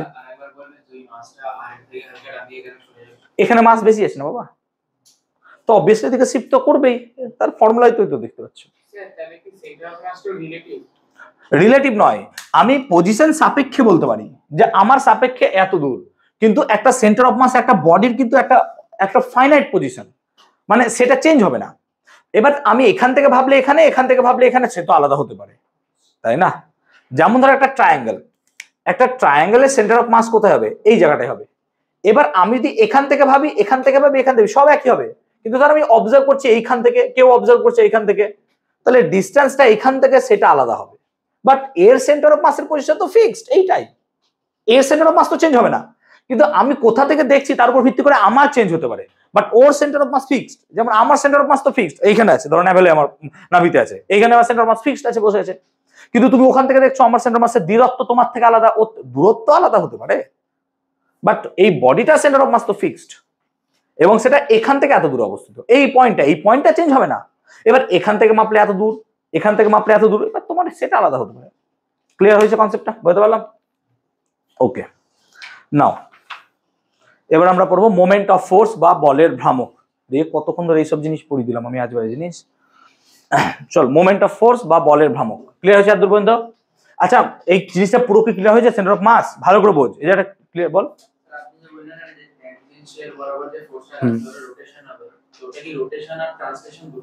হতে পারে, কিন্তু সেন্টার অফ মাস দিয়ে গেলে পরে শুধুমাত্র ট্রান্সলেশন হবে। হতে পারে, না হওয়ার কিছু নাই, হতে পারে। এবার আমরা মোমেন্ট অফ ফোর্স নিয়ে আলোচনা করব, বলের ভ্রামক। সো টপিকের নাম লিখবে মোমেন্ট অফ ফোর্স। এতদূর ক্লিয়ার করাতে পেরেছি সেন্টার অফ মাস কি করে ক্যালকুলেট করতে হয়, পুরো বোঝাতে পারলাম। Now moment of force. Moment of ফোর্সটা বুঝি একটু। দেখ মোমেন্ট অফ ফোর্স জিনিসটা কি, ধর ছোটবেলায় যদি হাত কল বা টেপা কল যেগুলো আছে, সেই টেপা কল যদি দাবি আমরা, তো ধর টেপা কল দাবার সময় কি হয়, আমাদের কাছে এরকম টাইপের একটা সিচুয়েশন থাকে। আমি আর বড় কিছু আঁকছি না। এই জায়গাটায় কি থাকে? ওই আলম্বটা, আর এই জায়গাটায় কি করে আমরা ফোর্স দিই, আর এখান থেকে কি করে নিচ থেকেও জল তোলে, ঠিক তো? এরকম সিচুয়েশনটা থাকে। আমি জাস্ট নর্মালি আঁকার চেষ্টা করছি। এটাকে বলি আমরা কি? ফালক্রাম। ফালক্রাম মিন্স আলম্ব বিন্দু, যার রেসপেক্টে লিভারটা ঘোরে। এটা প্রথম শ্রেণীর liver, obviously liver of first kind. তো এইভাবে ঘুরছে। এখন আমরা যদি টেপা কলের কথাই ভাবি, তাহলে আমরা টেপা কলের যদি যেখানে একদম সেই যাকে কেন্দ্র করে ওই হাতলটা ঘুরছে, আমরা যদি সেখানেই একটা ফোর্স অ্যাপ্লাই করি তাহলে কোনোদিনও সেই ফোর্স ওই বডিকে রোটেট করাতে পারবে না। এক্সাম্পল দিচ্ছি, আমরা যদি দেখি দরজা খোলার সময় দরজা ঘুরে কবজাকে কেন্দ্র করে, কবজা অবভিয়াসলি বুঝো যেখানে থাকে, এবার কবজাতে গিয়ে যদি আমরা ফোর্স দিই, যতই কবজাতে গিয়ে তুমি ফোর্স দাও জীবনে ওকে রোটেট করাতে পারবে না। তার মানে কোনো একটা বডির ওপর ফোর্স দিলেই সেই বডিটা যে রোটেট করবে তার কোনো মানে নাই। বলটা কোথায় দিচ্ছ তার উপর ডিপেন্ড করবে, পজিশনের উপর ডিপেন্ড করবে। সেই কারণে আমরা যদি একদম ডাইরেক্ট ফালক্রামে না দিয়ে একটু সাইডে সরিয়ে দিই কাইন্ড অফ এই জায়গাটায়, তাহলে বডিটাকে দেখবো রোটেট করানো যাচ্ছে। এবং আমরা যদি এখানে না দিয়ে এই জায়গাটায় ফোর্স দিই তাহলে দেখবো আরো ইজিলি বডিটাকে রোটেট করানো যাচ্ছে। তার মানে বেসিক্যালি যেখানে ফালক্রাম আছে সেখান থেকে আমি যদি একটা ডটেড লাইন টানি, তাহলে এই ডটেড লাইন আর বলের ক্রিয়ারেখা যত দূরে কাজ করবে এই পয়েন্ট থেকে, তত আমি সহজে তাকে ঘোরাতে পারবো। এক্সাম্পল দিচ্ছি, আমরা যদি দরজা খোলার কথা ভাবি, ভারী দরজা, ধর তোমার সেগুন কাঠের দরজা আছে, ঠিক আছে, ভারী কাঠের কথা আছে, এবার তুমি কবজার কাছে গিয়ে, কবজা থেকে একটু দূরে গিয়ে এক আঙুল দিয়ে ঠেলো, কোনোদিনই দরজা সরাতে পারবে না। কিন্তু একদম ধারে যেখানে হাঁসবোল আছে, একদম ধারে সেখানে যদি একটা আঙুল দিয়ে ঠেলো দেখবে ইজিলি দরজা খুলে যাচ্ছে। তার মানে একই ফোর্স দিয়ে আমি দরজাটাকে কখনোই কবজার কাছে গিয়ে ঘোরাতে পারছি না, আর কি করছি, কবজা থেকে অনেকটা দূরে গিয়ে আমি বল প্রয়োগ করলে সেটা ঘুরে যাচ্ছে। তার মানে আমার এইখানটাতে ঘোরার জন্য শুধুমাত্র ফোর্স নয়, এই ডিস্টেন্সটাও ম্যাটার করছে, এই ডিস্টেন্সটাও ম্যাটার করছে। তাহলে এই ডিস্টেন্সটাকে আমরা যদি দেখি যত বাড়ানো যায় তত কি হচ্ছে, আমাদের ফোর্স কম লাগছে বডিটাকে ঘোরানোর জন্য। তাহলে এই ডিস্টেন্সের সাথে এই ফোর্সের যে মাল্টিপ্লিকেশন আছে তাকেই তুমি বলবে মোমেন্ট অফ ফোর্স, বলের ভ্রামক। এখানে কি লিখেছিলাম বলতো, moment of mass. Moment of মাসটাকে আমরা দেখ লিখেছিলাম এম আর কম, মনে করে দেখ, মাসের সাথে কার গুণ ছিল বলতো, আর, ডিস্টেন্স। তাহলে মাসের সাথে আর এর ডিস্টেন্সকে বলছি আমরা মোমেন্ট অফ মাস। তেমনি আমরা এখানে যদি বলের সাথে দূরত্বকে গুণ করে দিই তখন কি পাচ্ছি, মোমেন্ট অফ ফোর্স। তাহলে এটা হচ্ছে simple moment of force. Clear হলো কনসেপ্টটা? এই হচ্ছে মোমেন্ট অফ ফোর্স। তাহলে মোমেন্ট অফ ফোর্সের এই কনসেপ্টে আমরা দেখব যে আমাদের এই যে বলটা কাজ করছে ক্রিয়া রেখা, এই বলের ক্রিয়া রেখার সাথে এই ফালক্রামের যে লম্ব দূরত্ব, সেই দূরত্বটা দেখো এখানে 0, আর এখানে দেখো সব থেকে বেশি দূরত্ব। তো যত বেশি দূরত্ব হবে আমার কি হবে, একে ঘোরাতে তত বেশি সুবিধা হবে। কেন? কারণ কি, তাহলে ঘোরানোর জন্য যেটা দরকার সেটা হচ্ছে বলের ভ্রামক, মোমেন্ট অফ মাস। তো মোমেন্ট অফ মাস বেশি হবে তখনই যদি ফোর্স সেম থাকে কিন্তু ডিস্টেন্সটা কি হয়ে যায়, বেশি। তাই তো দেখছি আমরা, তো ডিস্টেন্স বেশি হলে ওকে সহজে ঘোরাতে পারছি আমরা। সেই জন্য moment of force means, simple কথায় মনে রাখবি, মোমেন্ট অফ ফোর্স মিনস হচ্ছে কি, ফোর্স ইনটু ডিস্টেন্স। কেমন ডিস্টেন্স না, তো পারপেন্ডিকুলার ডিস্টেন্স। পারপেন্ডিকুলার ডিস্টেন্সটাকে বলে, যেমন এখানে পারপেন্ডিকুলার ডিস্টেন্স তুমি লক্ষ্য করতে পারছো কি দেওয়া আছে, তাহলে এই পারপেন্ডিকুলার ডিস্টেন্সটাকে আমরা বলছি কি, সেই ডিস্টেন্সটাকে বলের ক্রিয়া রেখার সাথে পারপেন্ডিকুলার ডিস্টেন্স। তাহলে দেখো এই পারপেন্ডিকুলার ডিস্টেন্স অবভিয়াসলি বেশি, এই পারপেন্ডিকুলার ডিস্টেন্স কম, তো এটা তো একদমই 0 হয়ে যাচ্ছে। এই জন্য মোমেন্ট অফ ফোর্স বিভিন্ন জায়গায় বিভিন্ন রকম ভাবে কাজ করছে। হ্যাঁ, ওয়ার্কের মতো, বাট এটা রোটেশনাল কাইনেমেটিক্স এ ইউজ হয়। এর ডাইমেনশন সেম হবে, ওয়ার্কের ডাইমেনশন যেমন ফোর্স ইনটু ডিসপ্লেসমেন্ট, এটা ডাইমেনশনও সেম হবে, কিন্তু এর কোয়ান্টিটিটাই আলাদা। এটা রোটেশনের ক্ষেত্রে কাজে লাগছে, ওয়ার্ক কিন্তু রোটেশনের ক্ষেত্রে নয়। ওয়ার্ক সব জায়গায়, রোটেশন করাও কি ট্রান্সলেশন করাও যাই করাও, ওয়ার্ক সব জায়গাতেই আছে। কিন্তু কোন একটা বডির রোটেশন করানোর জন্য এই জিনিসটা দরকার, that is called moment of force. Okay, তাহলে মোমেন্ট অফ ফোর্সের কনসেপ্ট আমরা এখান থেকে বুঝতে পারছি যে কোন একটা বডিকে ঘোরানোর জন্য আমাদের মোমেন্ট অফ ফোর্স দরকার হয়, পারপেন্ডিকুলার ডিস্টেন্স লাগে। ক্লিয়ার হয়েছে? ঠান্ডা লাগছে নাকি? ক্লিয়ার হলো? তাহলে যদি ইউনিট দেখতে চাই, unit, what is the unit? তাহলে ইউনিট কি হবে স্যার, না তো ফোর্সের ইউনিট কি হয়, নিউটন, ডিস্টেন্সের ইউনিট মিটার, নিউটন মিটার। এটাকে আবার জুল লিখে ফেলো না, নো, মোমেন্ট অফ ফোর্সের ইউনিট কিন্তু নিউটন মিটারই লিখবে, জুল নয়। তেমনি CGS unit should be equal to dyne centimetre, এটাই আমাদের ইউনিট হবে। সো এটাই তার ইউনিট। ওকে, এখন ধরো আমার কাছে কোনো একটা রড আছে, একটা রড লাইক স্ট্রাকচার আছে, কনসেপ্ট না, রড লাইক স্ট্রাকচার আছে। তো ধরো আমার কাছে একটা রড লাইক স্ট্রাকচার আছে, একটা যে কোনো একটা রড আছে, আমি এই পয়েন্টকে কেন্দ্র করে ওকে ঘোরাবো। এবার ঘোরানোর জন্য আমি কি করছি, ওকে এখানে একটা ফোর্স দিচ্ছি আর এখানে একটা ফোর্স দিচ্ছি, তবেই তো ঘুরবে, অবভিয়াসলি ঘুরবে। তাহলে এইভাবে ঘুরলে আরো সহজে ঘুরে যাবে, অপোজিট দিকে ফোর্স আছে। এখন আমরা যদি ফালক্রামটা দেখি, এটা হচ্ছে ফালক্রাম, ইয়েস অর নো, এটা ফালক্রাম। তাহলে ফালক্রামে কি করবো আমরা, এরকম করে একটা ডটেড লাইন টানবো নাকি রে, যেমন টানি। তাহলে এটা হচ্ছে তার পারপেন্ডিকুলার ডিসটেন্স, এটা হচ্ছে তার পারপেন্ডিকুলার ডিসটেন্স, সরি এটা হচ্ছে তার পারপেন্ডিকুলার ডিসটেন্স, এটা হচ্ছে তার পারপেন্ডিকুলার ডিসটেন্স। এই ডিসটেন্স গুলো তো নাকি, তাই তো বলেছিলাম, এই ডিসটেন্স গুলো নাকি রে। তাহলে এই যে এটা হচ্ছে তার ডিসটেন্স, এটা হচ্ছে তার ডিসটেন্স। এখন তুমি যদি দেখো না, তো এই ফোর্সটা যদি F1 হয়, এই ফোর্সটা যদি F2 হয়, F2 ফোর্সটা ওকে কি করছে, অ্যান্টি ক্লকওয়াইজে রোটেট করানোর চেষ্টা করছে, হোয়ারএজ F1 ফোর্সটা ওকে ক্লকওয়াইজে রোটেট করানোর চেষ্টা করছে। তাহলে যে রোটেশনটা অ্যান্টি ক্লকওয়াইজ হবে সেক্ষেত্রে মোমেন্ট অফ ফোর্সটা হবে পজিটিভ। তাহলে এক্ষেত্রে মোমেন্ট অফ ফোর্স হবে পজিটিভ। আর যদি ক্লকওয়াইজ হয়, সরি কি ভুল করলাম, আচ্ছা এটা কি হচ্ছে অ্যান্টি ক্লকওয়াইজ, আর এটাও অ্যান্টি ক্লকওয়াইজ, ঠিক আছে, তাহলে দুটো একই। আচ্ছা এটাকে নিচে দিক দিয়ে দিতে, তাহলে তো আর হবে না, চল এলে, ঠিক আছে। এবার তো ক্লকওয়াইজ, ওকে ক্লকওয়াইজ ঘোরাচ্ছে, তাহলে এইটা কি হচ্ছে আমার ক্লকওয়াইজ। তাহলে যদি ক্লকওয়াইজ ঘুরে তখন কি হচ্ছে, তাহলে সেটা নেগেটিভ। তখন কি হচ্ছে, ক্লকওয়াইজ ঘুরলে পরে এটা হচ্ছে ঋণাত্মক মোমেন্ট অফ ফোর্স। ক্লিয়ার হয়েছে, ঋণাত্মক। কেন ঘুরবে না, ফোর্স আলাদা হলে ঘুরবে না, একই কথা। F1 F2 আছে তো, F নাই বাবা, যার মোমেন্ট বেশি হবে, বোঝাচ্ছি দাঁড়াও, ক্লিয়ার হয়েছে, এত ক্লিয়ার হয়েছে। এবার ধরো এই ডিসটেন্সটা কত হচ্ছে, এখান থেকে এই ডিসটেন্স, এখান থেকে এই ডিসটেন্স, এটা হচ্ছে বি, এটা হচ্ছে সি, ঠিক আছে। তাহলে বেসিক্যালি এর মোমেন্ট কত হবে স্যার, না তো এর মোমেন্ট তো নেগেটিভ হবে, এবং নেগেটিভ কোন দিকে হবে স্যার, নেগেটিভ এই দিকে হবে। তাহলে এর মোমেন্ট হবে স্যার F1 ইন্টু বিসি, কিন্তু কেমন, মাইনাস, ঠিক তো, তাই না, মাইনাস। এর মোমেন্ট এটা হচ্ছে, আর এর মোমেন্ট কত হচ্ছে, টোটাল মোমেন্ট, এর মোমেন্ট কত, F2 প্লাস কত, আচ্ছা ও দে ও, এটা হবে OB, আর এটা কত হবে OC। এটা হচ্ছে টোটাল মোমেন্ট, হ্যাঁ না বল, এটা টোটাল মোমেন্ট, এটা টোটাল মোমেন্ট তো, কেন না, তো এখানকার ফোর্সের জন্য মোমেন্ট আর এখানকার ফোর্সের জন্য মোমেন্ট, দুটো মোমেন্ট বার করলাম। এখন দুটো মোমেন্ট বার করেছি আমরা, এখন এই দুটো মোমেন্টের মধ্যে দেখ, আমরা যদি OB আর OC-র ক্ষেত্রে বাদ দিই, তাহলে দেখ F1 আর F2-র মধ্যে যেটার মান বেশি হবে সেক্ষেত্রে আমরা কি দেখব, যে সেই জায়গায় মোমেন্টটা সেই দিকে ঘুরবে। এক্সাম্পল দিচ্ছি দেখ, আচ্ছা এখানে দেখছি আমরা OB-টা বড় আছে আর F1-টাও যদি বেশি হয়, তাহলে অবভিয়াসলি এই মোমেন্টটা বা এই মোমেন্ট অফ ফোর্সটা কি হবে, বেশি হবে, আর এই মোমেন্ট অফ ফোর্সটা কি হবে, কম হবে। তাহলে এদের রেজাল্টেন্ট যেটা হবে সেটা অবভিয়াসলি কি করবে, ওকে এই দিকেই ঘোরাবে, হ্যাঁ না বল। আবার যদি এরকম হতো যে এর মোমেন্ট অফ ফোর্সটা বেশি হতো, এরটা কম হতো, তাহলে কি হতো, ওকে এই দিকে ঘোরানোর চেষ্টা করতো। তার মানে আলটিমেটলি আমি যদি কোনো একটা জায়গায় এরকম ভাবে কি রাখি, একটা কিছু পদার্থ রেখে দিই বা কোনো রড, যে আমি এদিকেও ফোর্স দিচ্ছি এদিকেও ফোর্স দিচ্ছি, দুটো ফোর্স কিন্তু আটকে রেখেছি, এখানে আটকানো আছে, তা আটকানোর ফলে এই দিকের ফোর্স যদি বেশি হয়ে যায় তাহলে ও এই দিকে ঘুরবে, হ্যাঁ না বল, আর এই দিকের ফোর্স দিলে ওই দিকে ঘুরবে।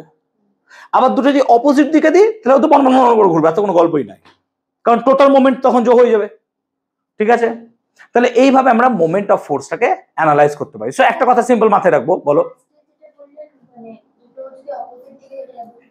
এই তো দুটো অপোজিট দিকে ফোর্স দিয়েছো, একটা এইদিকে একটা এইদিকে, তাহলে একটা এইদিকে একে ঘোরাচ্ছে একটা এইদিকে একে ঘোরাচ্ছে, তাহলে তো ও তো বনবন করে এভাবে ঘুরবে না, একটা ইউনিডিরেকশনাল করতে থাকবো। ক্লিয়ার হচ্ছে, হ্যাঁ। কোনটা কন্ডিশন হবে, তো এই তো থিটা হবে না, ঘুরবে তো, পাক খাচ্ছে তো, এই তো রে থিটা, এই অ্যাক্সিসের রেসপেক্টে যখন রডটা এইভাবে যাবে তখন এই থিটা, রডটা যখন এইভাবে যাবে এই থিটা হবে তো, কেন হবে না, ও তো ঘুরছে তো, বুঝতে পারলাম। কিন্তু যে পয়েন্টটা ফালক্রাম, সেই পয়েন্টে তার রোটেশনের কত হবে বলতো, 0, সেই জায়গাটায় তার কৌণিক সরণ কত হবে, 0। ফালক্রামে কোনো কিছু হবে না, কিন্তু ফালক্রামটা চুপচাপ যেমন ছিল সেরকমই থাকবে। ক্লিয়ার হয়েছে দুর্বল? এখান থেকে শুধু একটা কথা মনে রাখবো আমরা, কি, যে মোমেন্ট অফ ফোর্স মানে sir force into perpendicular distance, তার ইউনিটটা, আর যদি anti clockwise moment of force হয় তাহলে সেটা কি হয়ে যাবে, পজিটিভ, আর ক্লকওয়াইজ মোমেন্ট হলে পরে সেটা কি হবে, নেগেটিভ। এখন যদি আমরা মোমেন্ট অফ ফোর্সের জিওমেট্রিক্যাল মানে অ্যাপ্রোচ দেখতে চাই, তো জিওমেট্রিক্যাল অ্যাপ্রোচ কি হবে, কনসেপ্ট নাও, ধরো আমার কাছে কোনো একটা জায়গায় কোনো একটা মোমেন্ট অফ ফোর্স বা কোনো একটা ফোর্স কাজ করছে, সে কনসিডার করো এটা একটা ফোর্স কাজ করছে, তার মান হচ্ছে এফ ভেক্টর, সে ভাবতে পারো। এবার আমি চাইছি ও পয়েন্টের রেসপেক্টের মোমেন্টাম কত হবে। তাহলে এক কাজ করো, এইটা একটা ভেক্টরের ইনিশিয়াল পয়েন্ট আর এন্ড পয়েন্টকে কেন্দ্র করে একটা ট্রায়াঙ্গেল বানাও, ঠিক আছে? কিন্তু মোমেন্ট বার করতে গেলে কোনো একটা পজিশন থেকে, তাহলে এটাই তার ফালক্রাম, হ্যাঁ না বল? আর ফালক্রাম থেকে তার পারপেন্ডিকুলার ডিস্টেন্স লাগবে, ইয়েস অর নো? তাহলে মানে ফালক্রাম থেকে যদি পারপেন্ডিকুলার ডিস্টেন্স বানাতে হয়, তাহলে এখানে তোমাকে কি করতে হবে? লম্ব টানতে হবে, লম্ব টানতে হবে। তাহলে এর মোমেন্টাম কত হবে? তাহলে যে এর মোমেন্টাম দেখতে চাও, তাহলে এটা তো এফ, এটা ধরো ও, এটা এ, এটা হচ্ছে বি, কনসিডার করো, ঠিক আছে? ক্লিয়ার? তাহলে আমরা এর যদি মোমেন্ট অফ ফোর্স বার করতে চাই, তাহলে মোমেন্ট অফ ফোর্সের ফর্মুলা আমি কি বলেছি স্যার? মোমেন্ট অফ ফোর্সের ফর্মুলা আপনি বলেছেন sir force into perpendicular distance. Perpendicular distance কত স্যার? ও থেকে এই বিন্দুটা, এটাকে সি ধরে নাও, তাহলে ও সি। তাহলে F into O C, obviously এটাই হবে, ও ইনটু ও সি হবে। এখন আমি এটাকে এভাবেও তো লিখতে পারি, half, sorry 2 into half into F into O C, হবে না? অবভিয়াসলি হবে। তাহলে half into F into O C মানেটা কি? হাফ ভূমি, ভূমিটা তো এফ, আর ও সি মানে কি? উচ্চতা। তাহলে হাফ ভূমি উচ্চতা মানে কি রে? ত্রিভুজের ক্ষেত্রফল। So area of O A B triangle. So basically moment of force equals to 2 into area of the triangle. এবার এই ট্রায়াঙ্গেলটা কেমন হবে এটা বলে দিচ্ছি, শোন। যে ফোর্সটা কাজ করছে সেই ফোর্সটার ইনিশিয়াল পয়েন্ট আর ফাইনাল পয়েন্ট, যে পয়েন্টের রেসপেক্টে মোমেন্ট অফ ফোর্স বানাবি বা বার করবি, সেখানে একটা ট্রায়াঙ্গেল ফর্ম করতে হবে। এবার ভাব, এরকম ভাবে ভাব, এটা দেখতে কত সহজ লাগছে। এরকম তো হতে পারতো, ধর কোন একটা জায়গায় ফোর্স কাজ করছে এইদিকে, আমি এর রেসপেক্টে বার করতে বলছি, হতে পারতো না? তাহলে অনেক বাইরে চলে গেলে তারও বুঝতে অসুবিধা হচ্ছে। তাহলে এবার স্যার কি করে মোমেন্ট অফ ফোর্স বার করবো? সিম্পল, আমি কি বললাম, লজিক যা বলেছি তাই ভাবো, যে এর সাথে ইনিশিয়াল পজিশন আর ফাইনাল পজিশন একটা ট্রায়াঙ্গেল বানাও। তাহলে বলবে স্যার এবার তো লম্ব আর খুঁজে পাবো না, লম্ব হবে না। হবে, লম্ব হবে। কি করবে? এই ডাইরেকশনটাকে নাও, এইখানটাতে একটা পারপেন্ডিকুলার ড্র করো, এটাই তো তার লম্ব। তো আলটিমেটলি তো সবই চলে এলো, আবার সেম জিনিস রিপিট হয়ে যাবে। বুঝতে পারছি ব্যাপারটা? ক্লিয়ার হয়েছে ব্যাপারটা? তাহলে অ্যাকচুয়ালি কি হবে, সেই ট্রায়াঙ্গেলের সাথে দুগুণ হয়ে যাবে তার এরিয়ার মোমেন্ট অফ ফোর্স। এটা আমরা মাথায় রাখবো, যদি ডায়াগ্রাম বা কোনোদিনও ডায়াগ্রাম বেসিসে প্রবলেম আসে তখন যেন আমরা এটা করতে পারি। ক্লিয়ার হয়েছে? এই জায়গাটা কি বোঝাতে পেরেছি? কারো বুঝতে অসুবিধা হলে আমাকে বলতে পারো। হ্যাঁ, কোন জায়গাটা বলো আমাকে? এই জায়গাটা, যে পয়েন্টের রেসপেক্টে মোমেন্ট অফ ফোর্স বার করতে হবে, ইনিশিয়াল পয়েন্ট আর ফাইনাল পয়েন্ট থেকে তাকে একটা ট্রায়াঙ্গেল কনসিডার করতে হবে, যেমন এখানে করেছিলাম। এবার আমাকে যদি এখানে লম্ব টানতে হয়, তাহলে এখানে একটা পারপেন্ডিকুলার ড্রপ করতে হবে। তাহলে পারপেন্ডিকুলার ড্র করলে পরে আমি যদি ফোর্স ইনটু পারপেন্ডিকুলার ডিসটেন্সটাকে গুণ করি, তাহলেই কি পেয়ে যাবো আমি? অবভিয়াসলি তার কি পাবো? Moment of force. এবং সেখান থেকে তো এরিয়া ইজিলি চলে আসছে না? ক্লিয়ার? হাফ ইনটু চলে আসছে এরিয়া। ক্লিয়ার? তাহলে এই হলো, এইভাবে আমরা বার করতে পারলাম। ক্লিয়ার? আর দূর বোঝাতে পেরেছি আমি? বলো, ক্লিয়ার হয়েছে? আর দূর বলবে আমাকে।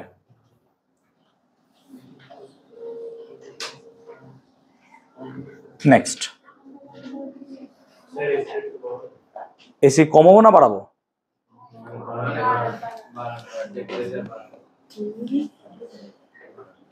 টেম্পারেচার বাড়ানোই তো আছে বাবা, 24-এ আছে এসি, আর কত আমি বাড়াবো? চলুক 24-এ আছে, 24-এর থেকে আর কি বাড়াবো এসি আমি? তাহলে এসি বন্ধ করতে হবে। আচ্ছা কিছুক্ষণ পরে এসি বন্ধ করছি, 6:40 হচ্ছে, আর 20 মিনিট দাঁড়া, তারপর বন্ধ করছি এসি।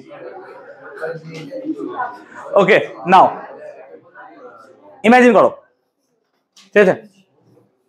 ইমাজিন করো যে একটা গাড়ি চলছে রাস্তায়, আমি ভালো মতো গাড়িটা আঁকতে পারবো না, বাট তাও চেষ্টা করবো। একটা গাড়ি চলছে রাস্তায়, ওকে, ট্র্যাক। আমরা আগেও এটাই পড়েছিলাম, যে কোনো একটা গাড়ি যদি এইভাবে চলে, তো যেহেতু একটা গাড়ি, তো ধরে নিচ্ছি আমরা গাড়ির একটা চাকা টাকা থাকবে কিছু একটা। গাড়িটা সামনের দিকে আসছে, এইভাবে আসছে, পেছনে তার কিছু আছে, আরে আমি আঁকতে পারবো না, এরকম এরকম ভাবে আসছে গাড়িটা। ওকে ওকে, আমি আঁকতে পারি না তো, আসতে চাকাটা আমার দরকার পড়লে চাকাটা একটু বড় করে আঁকবো। ওকে ধর, ওকে কনসিডার কর এরকম একটা গাড়ি আছে, ঠিক আছে? তোরা বই ভালো করে দেখে নিবি ছবিটা। এখন এই গাড়িটা যখন এই বৃত্তাকার পথে চলবে তখন তার এই কেন্দ্রের দিকে কিন্তু একটা অভিকেন্দ্র ত্বরণ দরকার, যেটার জন্য ঘুরবে। আর বাইরের দিকে তো অপকেন্দ্র বল আছে। এবার যদি অপকেন্দ্র বলের মান বেশি হয়ে যায় কখন হবে? যদি ভেলোসিটির মান বেড়ে যায়। তো ভেলোসিটির মান যদি বেড়ে যায় অপকেন্দ্র বলের মানও কি হবে? বাড়বে, একদম ধচ করে পড়ে যাবে এদিকে। কিন্তু এই mv²/r এই যে এই জিনিসটা যোগান কে দেয় বলতো? না তো ওই গাড়িতে থাকা চাকার যে ফ্রিকশন ফোর্স সেটা। যদি ফ্রিকশন কমে যায় তাহলে এইটাও কি হবে বলতো? কমবে, তখন গাড়ি পিছলে যায়। হ্যাঁ না বলো? সিচুয়েশন ভাবো। যদি ফ্রিকশন কম হয় তাহলে আমরা কি ধরলাম? এটাকে ধরছি F1, এটাকে ধরছি F2। তাহলে F1 F2 অবভিয়াসলি দায়ী গাড়িটার এই mv²/r এর জন্য। তাহলে আমরা এখানে অবভিয়াসলি লিখতে পারি স্যার যে F1 প্লাস F2 কিন্তু আমাকে mv²/r এই যোগানটা দিচ্ছে। অবভিয়াসলি ভাই কোনদিনই অস্বীকার করা যাবে না। আবার এই গাড়ি থেকে ওপরের দিকে একটা নর্মাল রিঅ্যাকশন R1 কাজ করবে চাকা থেকে, এই চাকা থেকে আরেকটা কাজ করবে R2, অর্থাৎ দুটো চাকা থেকে দুটো নর্মাল রিঅ্যাকশন R1 R2 কাজ করছে। আর এই দুটো চাকায় ওই বডিতে থাকা ওজনকে কি প্রতিহত করছে? হ্যাঁ না বলো mg? ঠিক। তার মানে আমরা কি লিখতে পারি sir? R1 plus R2 that should be equal to কত হবে? mg। তার মানে একটা গাড়ি যখন চলছে তো বৃত্তাকার পথে বাঁক নেওয়ার সময় অভিকেন্দ্র ত্বরণ বা সেন্ট্রিপিটাল অ্যাক্সেলারেশন বা সেন্ট্রিপিটাল ফোর্স যেটুকু দরকার হয় সেটা তার ফ্রিকশন ওই সাইকেল গাড়ির চাকা আর রাস্তার মধ্যে দিচ্ছে। ঠিক আছে, এদিকে দেখো বাবু, এদিকে ক্লিয়ার। আর এই চাকা থেকে উপরের দিকে কাজ করছে নর্মাল রিঅ্যাকশন R1, এই চাকা থেকে নর্মাল রিঅ্যাকশন কাজ করছে R2, এবং এই R1 প্লাস R2 এর যে যোগ সেটাই কি তার ওজনকে প্রতিহত করছে mg? Obviously true. তাহলে এই দুটো পেলাম। এখন দেখো গাড়িটা উল্টে যাবে কখন? যখন কি হবে? বলের ভ্রামক ওকে এইভাবে ঘোরাবে। হ্যাঁ না বল? বলের ভ্রামক তো। তার মানে এখানে তো অনেক বল কাজ করছে। কটা বল কাজ করছে? টোটাল 4টে বল কাজ করছে। R1 R2 F1 F2 এতগুলো ফোর্স কাজ করছে। এখন আমরা যদি এই গাড়ির দেখি তো ধরে নাও গাড়িটার ভর কেন্দ্র হচ্ছে এই পজিশন, যেটাকে বলছি আমরা জি। জি পজিশন হচ্ছে ভর কেন্দ্র। এবার জি থেকে একটা পারপেন্ডিকুলার ডট আনো, তাহলে পারপেন্ডিকুলার ডট আনলে পরে তার এই বিন্দুতে ছেদ করছে, এই বিন্দুটা দেখতে পাচ্ছ? এইটা কি হবে? দুটো গাড়ির চাকার মাঝের পজিশন। হ্যাঁ না বল? আমরা কি ধরলাম যে ডিস্টেন্স বিটুইন টু হুইল, দুটো চাকার মধ্যে ডিস্টেন্সটাকে আমরা 2s ধরলাম। তাহলে অবভিয়াসলি এবার যদি নাম দিই আমরা, এটা জি নাম দিলাম, এটা এ নাম দিলাম, এটা বি নাম দিলাম, ধর এটা ডি নাম দিলাম, তাহলে অবভিয়াসলি এডি সমান বিডি সমান কত হবে বলতো? এস। এডি সমান বিডি সমান কত হবে? এস হবে অবভিয়াসলি। এখন আমরা যদি দেখি তাহলে বেসিক্যালি তাহলে দেখ F1 এই দিকে কাজ করছে আর F2 এই দিকে কাজ করছে আর R1 এই দিকে কাজ করছে, R2 এই দিকে কাজ করছে। তাহলে এর সাথে এই পয়েন্টের রেসপেক্টে যদি আমি টর্ক বার করতে চাই, টর্ক, তাহলে এই পয়েন্টের রেসপেক্টে টর্ক মানে F1 এর দিকে কাজ করছে, তাহলে এই ডিসটেন্সটা হবে। হ্যাঁ না বল? তার মানে আমি লিখতে পারি F1 ইনটু এই ডিসটেন্সটা। হ্যাঁ না বল? এডি। আমি কি F1 এর মোমেন্ট অফ ফোর্স বার করতে পেরেছি? বোঝাতে পেরেছি? হ্যাঁ না বল? মোমেন্ট অফ ফোর্স কি বুঝিয়েছি? যে যেখান থেকে তোমার মোমেন্ট অফ ফোর্স বার করতে হবে তার সাথে সেই ফোর্সের পারপেন্ডিকুলার ডিসটেন্স লাগবে তোমার। তাহলে এখানে দেখো এর রেসপেক্টে জি পয়েন্টের রেসপেক্টে মোমেন্ট অফ ফোর্স বার করছি, তাহলে F1 তো কাজ করছে স্যার এই দিকে, তাহলে এই ডিসটেন্সটা তার পারপেন্ডিকুলার ডিসটেন্স। হ্যাঁ না বল? সিমিলারলি এটাও যদি এই দিকে কাজ করে তার ডিসটেন্সটা এইটাই, মানে এই ডিসটেন্সটাই হবে তার, তাই না? বুঝতে পারছি ব্যাপারটা? মানে আলটিমেটলি এটাও কি ডিসটেন্স হবে? এই ডিসটেন্সটাই। কোথায়? F2 এদিকে কাজ করছে এই বরাবর, এই যে লাইন অফ অ্যাকশন, তাহলে জিডি তো। ও আমি F1টা কি করেছি? ও এটা এডি লিখেছি, সরি এটা জিডি হবে, জিডি, তাই না? তাহলে এটাও কত হবে? জিডি। ঘিজিপি হয়ে গেছে বলে বুঝতে পারছিস না? এই ঠিক আছে, জিডি মানে এই ডিসটেন্সটা না? ঠিকই তো, কারণ F1 এদিকে কাজ করছে, এইটাই তো বলে আমি বোধহয় বলেছিলাম, এইটাই লিখেছি এটা, ঠিক আছে? তাহলে এটারও দেখ এই লাইন অফ অ্যাকশন আর এই ডিসটেন্সটা জিডি, তাহলে এটাই জিডি কাজ করলো। আরো আছে, কি আছে স্যার? R1 আর R2। এবার বল R1 আর R2 ফোর্স দেখ অপোজিটে কাজ করছে, তাহলে একটা হবে ক্লকওয়াইজ একটা হবে অ্যান্টি ক্লকওয়াইজ। তাহলে R2 ফোর্সটা দেখো ওকে অ্যান্টি ক্লকওয়াইজ ঘোরাবে। হ্যাঁ না বল? তাহলে এটা পজিটিভ হবে।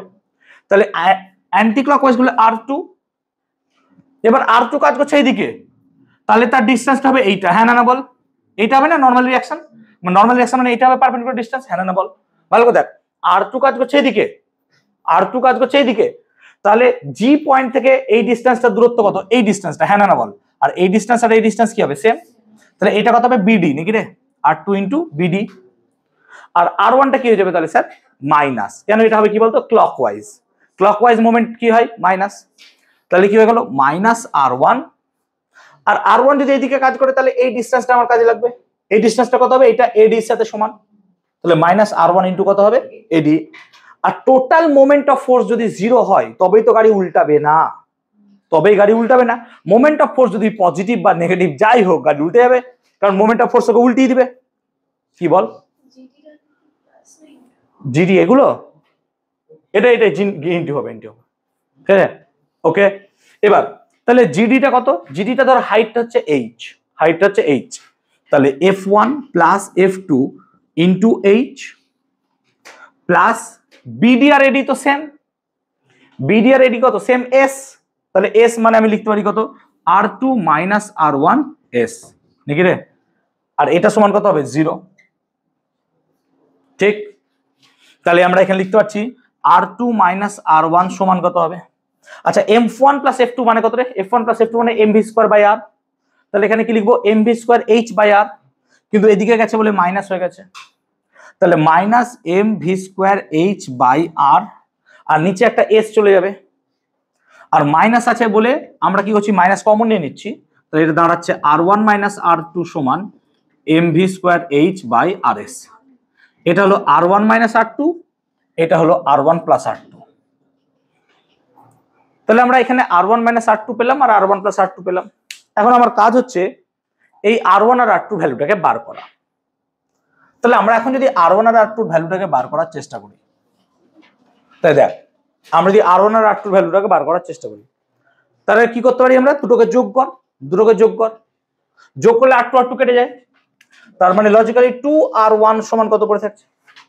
2R1 সমান পড়ে থাকছে mg প্লাস কত হবে? এটা mv square h by rs। আমি mg পুরোটাকেই কমন নিয়ে নিচ্ছি, তাহলে mg যদি পুরো কমন নিয়ে নি তাহলে 1 প্লাস m তো চলে গেল v square h by rs g নাকি রে? ঠিক, এটাই পড়ে থাকছে। তাহলে R1 সমান কত হবে? mg বাই কত হয়ে যাবে? 2, তাই হওয়া উচিত, mg বাই 2। দেখ তো প্লাস আছে তো R1 এ, এবার যদি R2 বার করি, দেখ প্লাসের জায়গায় কি হয়ে যাবে? মাইনাস হয়ে যাবে। তাহলে R2 যদি তুই বার করিস অবভিয়াসলি প্লাসের জায়গায় কি হয়ে যাবে? মাইনাস।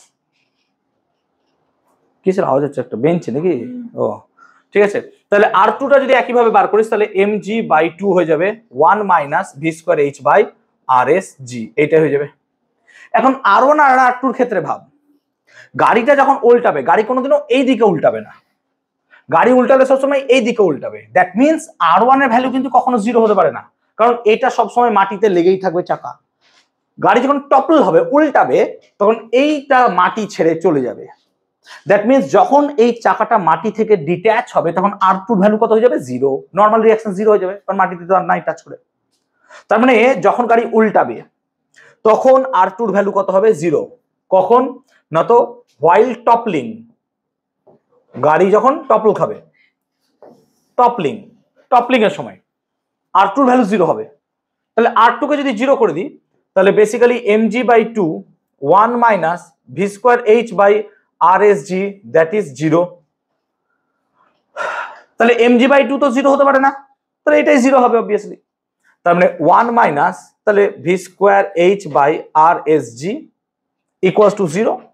তাহলে এখান থেকে যদি আমরা ভিটাকে বার করতে চাইতাম তাহলে v সমান রুট ওভার rsg বাই কত হয়ে যাচ্ছে? h, ঠিক তো? তাহলে এটা হচ্ছে v এর ভ্যালু rsg বাই h। এটা তোরা এক্স্যাক্টলি মনে করতে পারিস এইরকম ভাবে একটা রিলেশন পেয়েছিলাম যখন আমরা রুট ওভার মিউ আর জি ইউজ করেছিলাম সার্কুলার মোশনের ক্ষেত্রে, এক্স্যাক্টলি সেরকমই লাগছে দেখতে, যেখানে মিউ এর ভ্যালুটা হচ্ছে s বাই h, আর এটাকে আমরা ও লিখছি। ও মানে এই ক্ষেত্রে লিখছি কিসের জন্য? যে সেন্ট্রিপিটাল ফোর্সের জন্য, ঘুরে যাওয়ার জন্য, বা টপল খাওয়ার জন্য, যাই লিখবে তুমি, ভিটি লিখতে পারো, ও লিখতে পারো, যা লিখতে পারো। তাহলে এইরকম সিচুয়েশন আমরা এখানে পেলাম।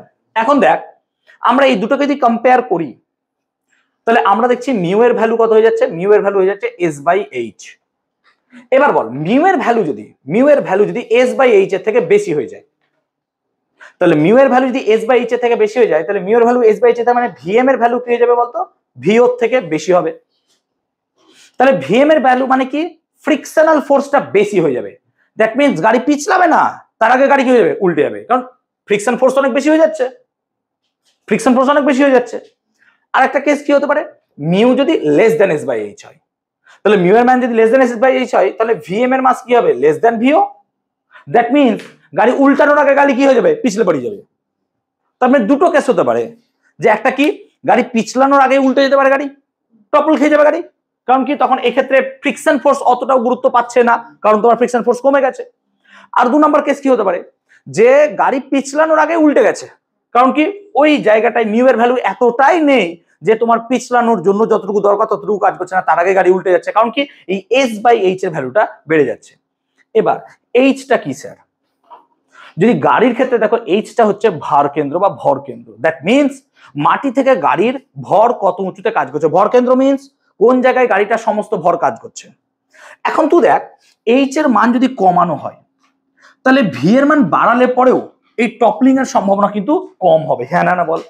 মানে গাড়িটা যদি উঁচু হয়, বড় হয়, লম্বা হয়, দোতলা বাস হলে তার এইচ এর মান কি হবে বলতো, অনেক উঁচুতে হয়ে যাবে, হ্যাঁ না বল, কারণ তার ভর কেন্দ্র উঁচুতে উঠে যাবে না। তাহলে উঁচুতে উঠে যাওয়ার জন্য সে যদি মিনিমাম খুব কম ভেলোসিটি নিয়ে ঘুরতে যায়, ও টপ করে ঘুরে পড়ে যাবে।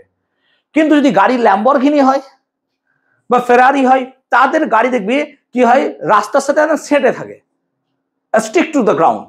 তার ফলে কি হয়, এই এইচটা অনেক কম হয়। এইচ কম হয় বলে গাড়ি সহজে উল্টে যায় না। তো এই গাড়ির এইচ নিচু হওয়ার তার ওয়ান অফ দ্য রিজন হচ্ছে যে তুমি গাড়িকে প্রচুর ভেলোসিটি দাও, তাও গাড়ি কি হবে, উল্টে পড়বে না, টপল হবে না বলে। তার মানে এই ল্যাম্বরগিনি বা ফেরারি এই সমস্ত গাড়ির হাইট নিচু হওয়ার ওয়ান অফ দ্য রিজনই হচ্ছে এইটা, গাড়ি যাতে স্টেবল থাকে। যেমন আমাদের স্টেবিলিটি থেকে জিরাফের স্টেবিলিটি অনেক কম। কেন, জিরাফ যদি মাটিতে পড়ে যায় পট করে উঠতে পারে না, কারণ জিরাফের ভর কেন্দ্র অনেক উঁচুতে অবস্থিত, কিন্তু আমাদের ভর কেন্দ্র এমন জায়গায় অবস্থিত যে আমরা পড়ে গেলে হট করে উঠতে পারি। সেই জন্য ফুটবল খেলার সময় যারা একটু ছোট প্লেয়ার হয় তাদের পাস খেলা অনেক সুবিধা হয়, কিন্তু যারা হাইটে লম্বা হয় তারা পট করে পারে না খেলতে, তাদের পাস করতে পারে না। বেশিরভাগ খুব কম প্লেয়ার আছে যারা খুব উঁচু বড় লম্বা হয়, তারা পাস খেলতে পারে, তারা কি জোরে জোরে শট মারতে পারে জোরে। যেমন ধরো মানুষকে যদি দেখানো যায়, তাহলে মানুষের বাচ্চাকে হাঁটতে শিখতে হয়, কিন্তু মানুষের বাচ্চাকেও যে যদি 4 পায়ে ছেড়ে দেওয়া হয়, 4 পায়ে হাত মানে দুটো হাত দুটো পা দিয়ে ওই আর কি, হ্যাঁ তখন হাতটা তো তার পায়ের মতো ইউজ হবে, ঠিক আছে। তো সেক্ষেত্রেও দেখা যাবে তার টাইম লাগছে, কিন্তু একটা ছাগলের বাচ্চার ক্ষেত্রে স্টেবিলিটি অনেক বেশি, যদি বা সেটা তার জিনগত, অবভিয়াসলি তার মেরুদণ্ড এমন ভাবে তৈরি যে বাঁকা অবস্থায় থাকে, বাট তাও তার স্টেবিলিটি অনেক বেশি, তাই না।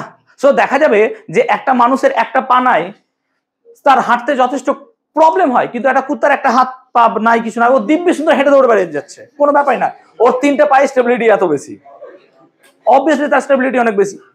তো দেখো স্টেবল আনতে গেলে তোমার এইচ এর মানটা কম হতে, ভর কেন্দ্রকে কম করতে হবে। সেই জন্য আগেকার কালে কি হতো, জাহাজে যখন মাল বোঝাই করে নিয়ে আসতো, জাহাজে ভারী ভারী মালগুলোকে তলে রাখতে হতো। ভারী মালগুলো তলে রাখলে কি হবে বলতো, ভর কেন্দ্র নিচে চলে আসবে। তো নিচে যদি ভর কেন্দ্র চলে আসে, জাহাজ উল্টানোর সম্ভাবনা অনেক কমে যাবে। এরকম একবার ঘটেছিল, যে আমি ইউটিউবে দেখছিলাম, জানি না ফেক কিনা, অবভিয়াসলি হ্যাঁ জানি না ফেক কিনা, তো একটা জাহাজে পুরো জাহাজটাই উল্টে গেছিল। তার কারণ কি, জাহাজের মধ্যে আসছিল কিছু দামি দামি গাড়ি, ল্যাম্বরগিনি, টেসলা, ফেরারি এগুলো, তার সঙ্গে সঙ্গে আসছিল কিছু জেসিবি, মানে ওদেরও বুদ্ধি একই গাড়িতে সব দেয়, কখনো কোথায় জেসিবি কোথায় ল্যাম্বরগিনি। তো এবার কি হয়েছে, জেসিবি ভারী গাড়ি, তো জেসিবি গুলোকে নিচে রাখা উচিত ছিল, ল্যাম্বরগিনি গুলোকে উপরে রাখা উচিত ছিল, বাট করেছে কি উল্টো, যে ল্যাম্বরগিনি গুলোকে নিচে ভরে দিয়েছে আর জেসিবি গুলোকে উপরে রেখে দিয়েছে তার উপরে। তার ফলে কি হয়েছে, তার এইচ এর ভ্যালু মানে হচ্ছে ভর কেন্দ্র বা সেন্টার অফ মাস অনেক উঁচুতে চলে গেছে, তার ফলে জাহাজ কি হচ্ছে, টপল খেয়ে গেছে বা উল্টে গেছে। সেই কারণে আমরা যত আগেকার কালে দেখবো ভারী ভারী মাল, লাইক গুদামে আনাজ হোক বা যাই হোক, এগুলো সবকিছু তলে রাখতো, আর হালকা জিনিসগুলো উপরে রাখা হতো, যাতে করে আমরা এই এইচটাকে ঠিকঠাক মতো ইউজ করতে পারতাম, ঠিক আছে। না, R2 0 হতে হবে। ও মাটি থেকে ডিটাচ না হলে উল্টাবে কি করে বাবা, তুই বল। যখন ও উল্টাবে তখন তো একটা পাথর তোর মাটিতে থাকবে না, না? ক্লিয়ার হয়েছে? ওকে। ঠিক আছে, আজকে এত দূরে থাকবে। হ্যাঁ, আজকে আর শরীরটা দিচ্ছে না আমার। হাফ হয়ে গেছে চ্যাপ্টারের, হাফ বাকিটুকু করাবো। একটা অঙ্ক ভেবেছিলাম করাবো, কিন্তু আর করালাম না। খাতা দিয়ে দিচ্ছে, দাঁড়াও।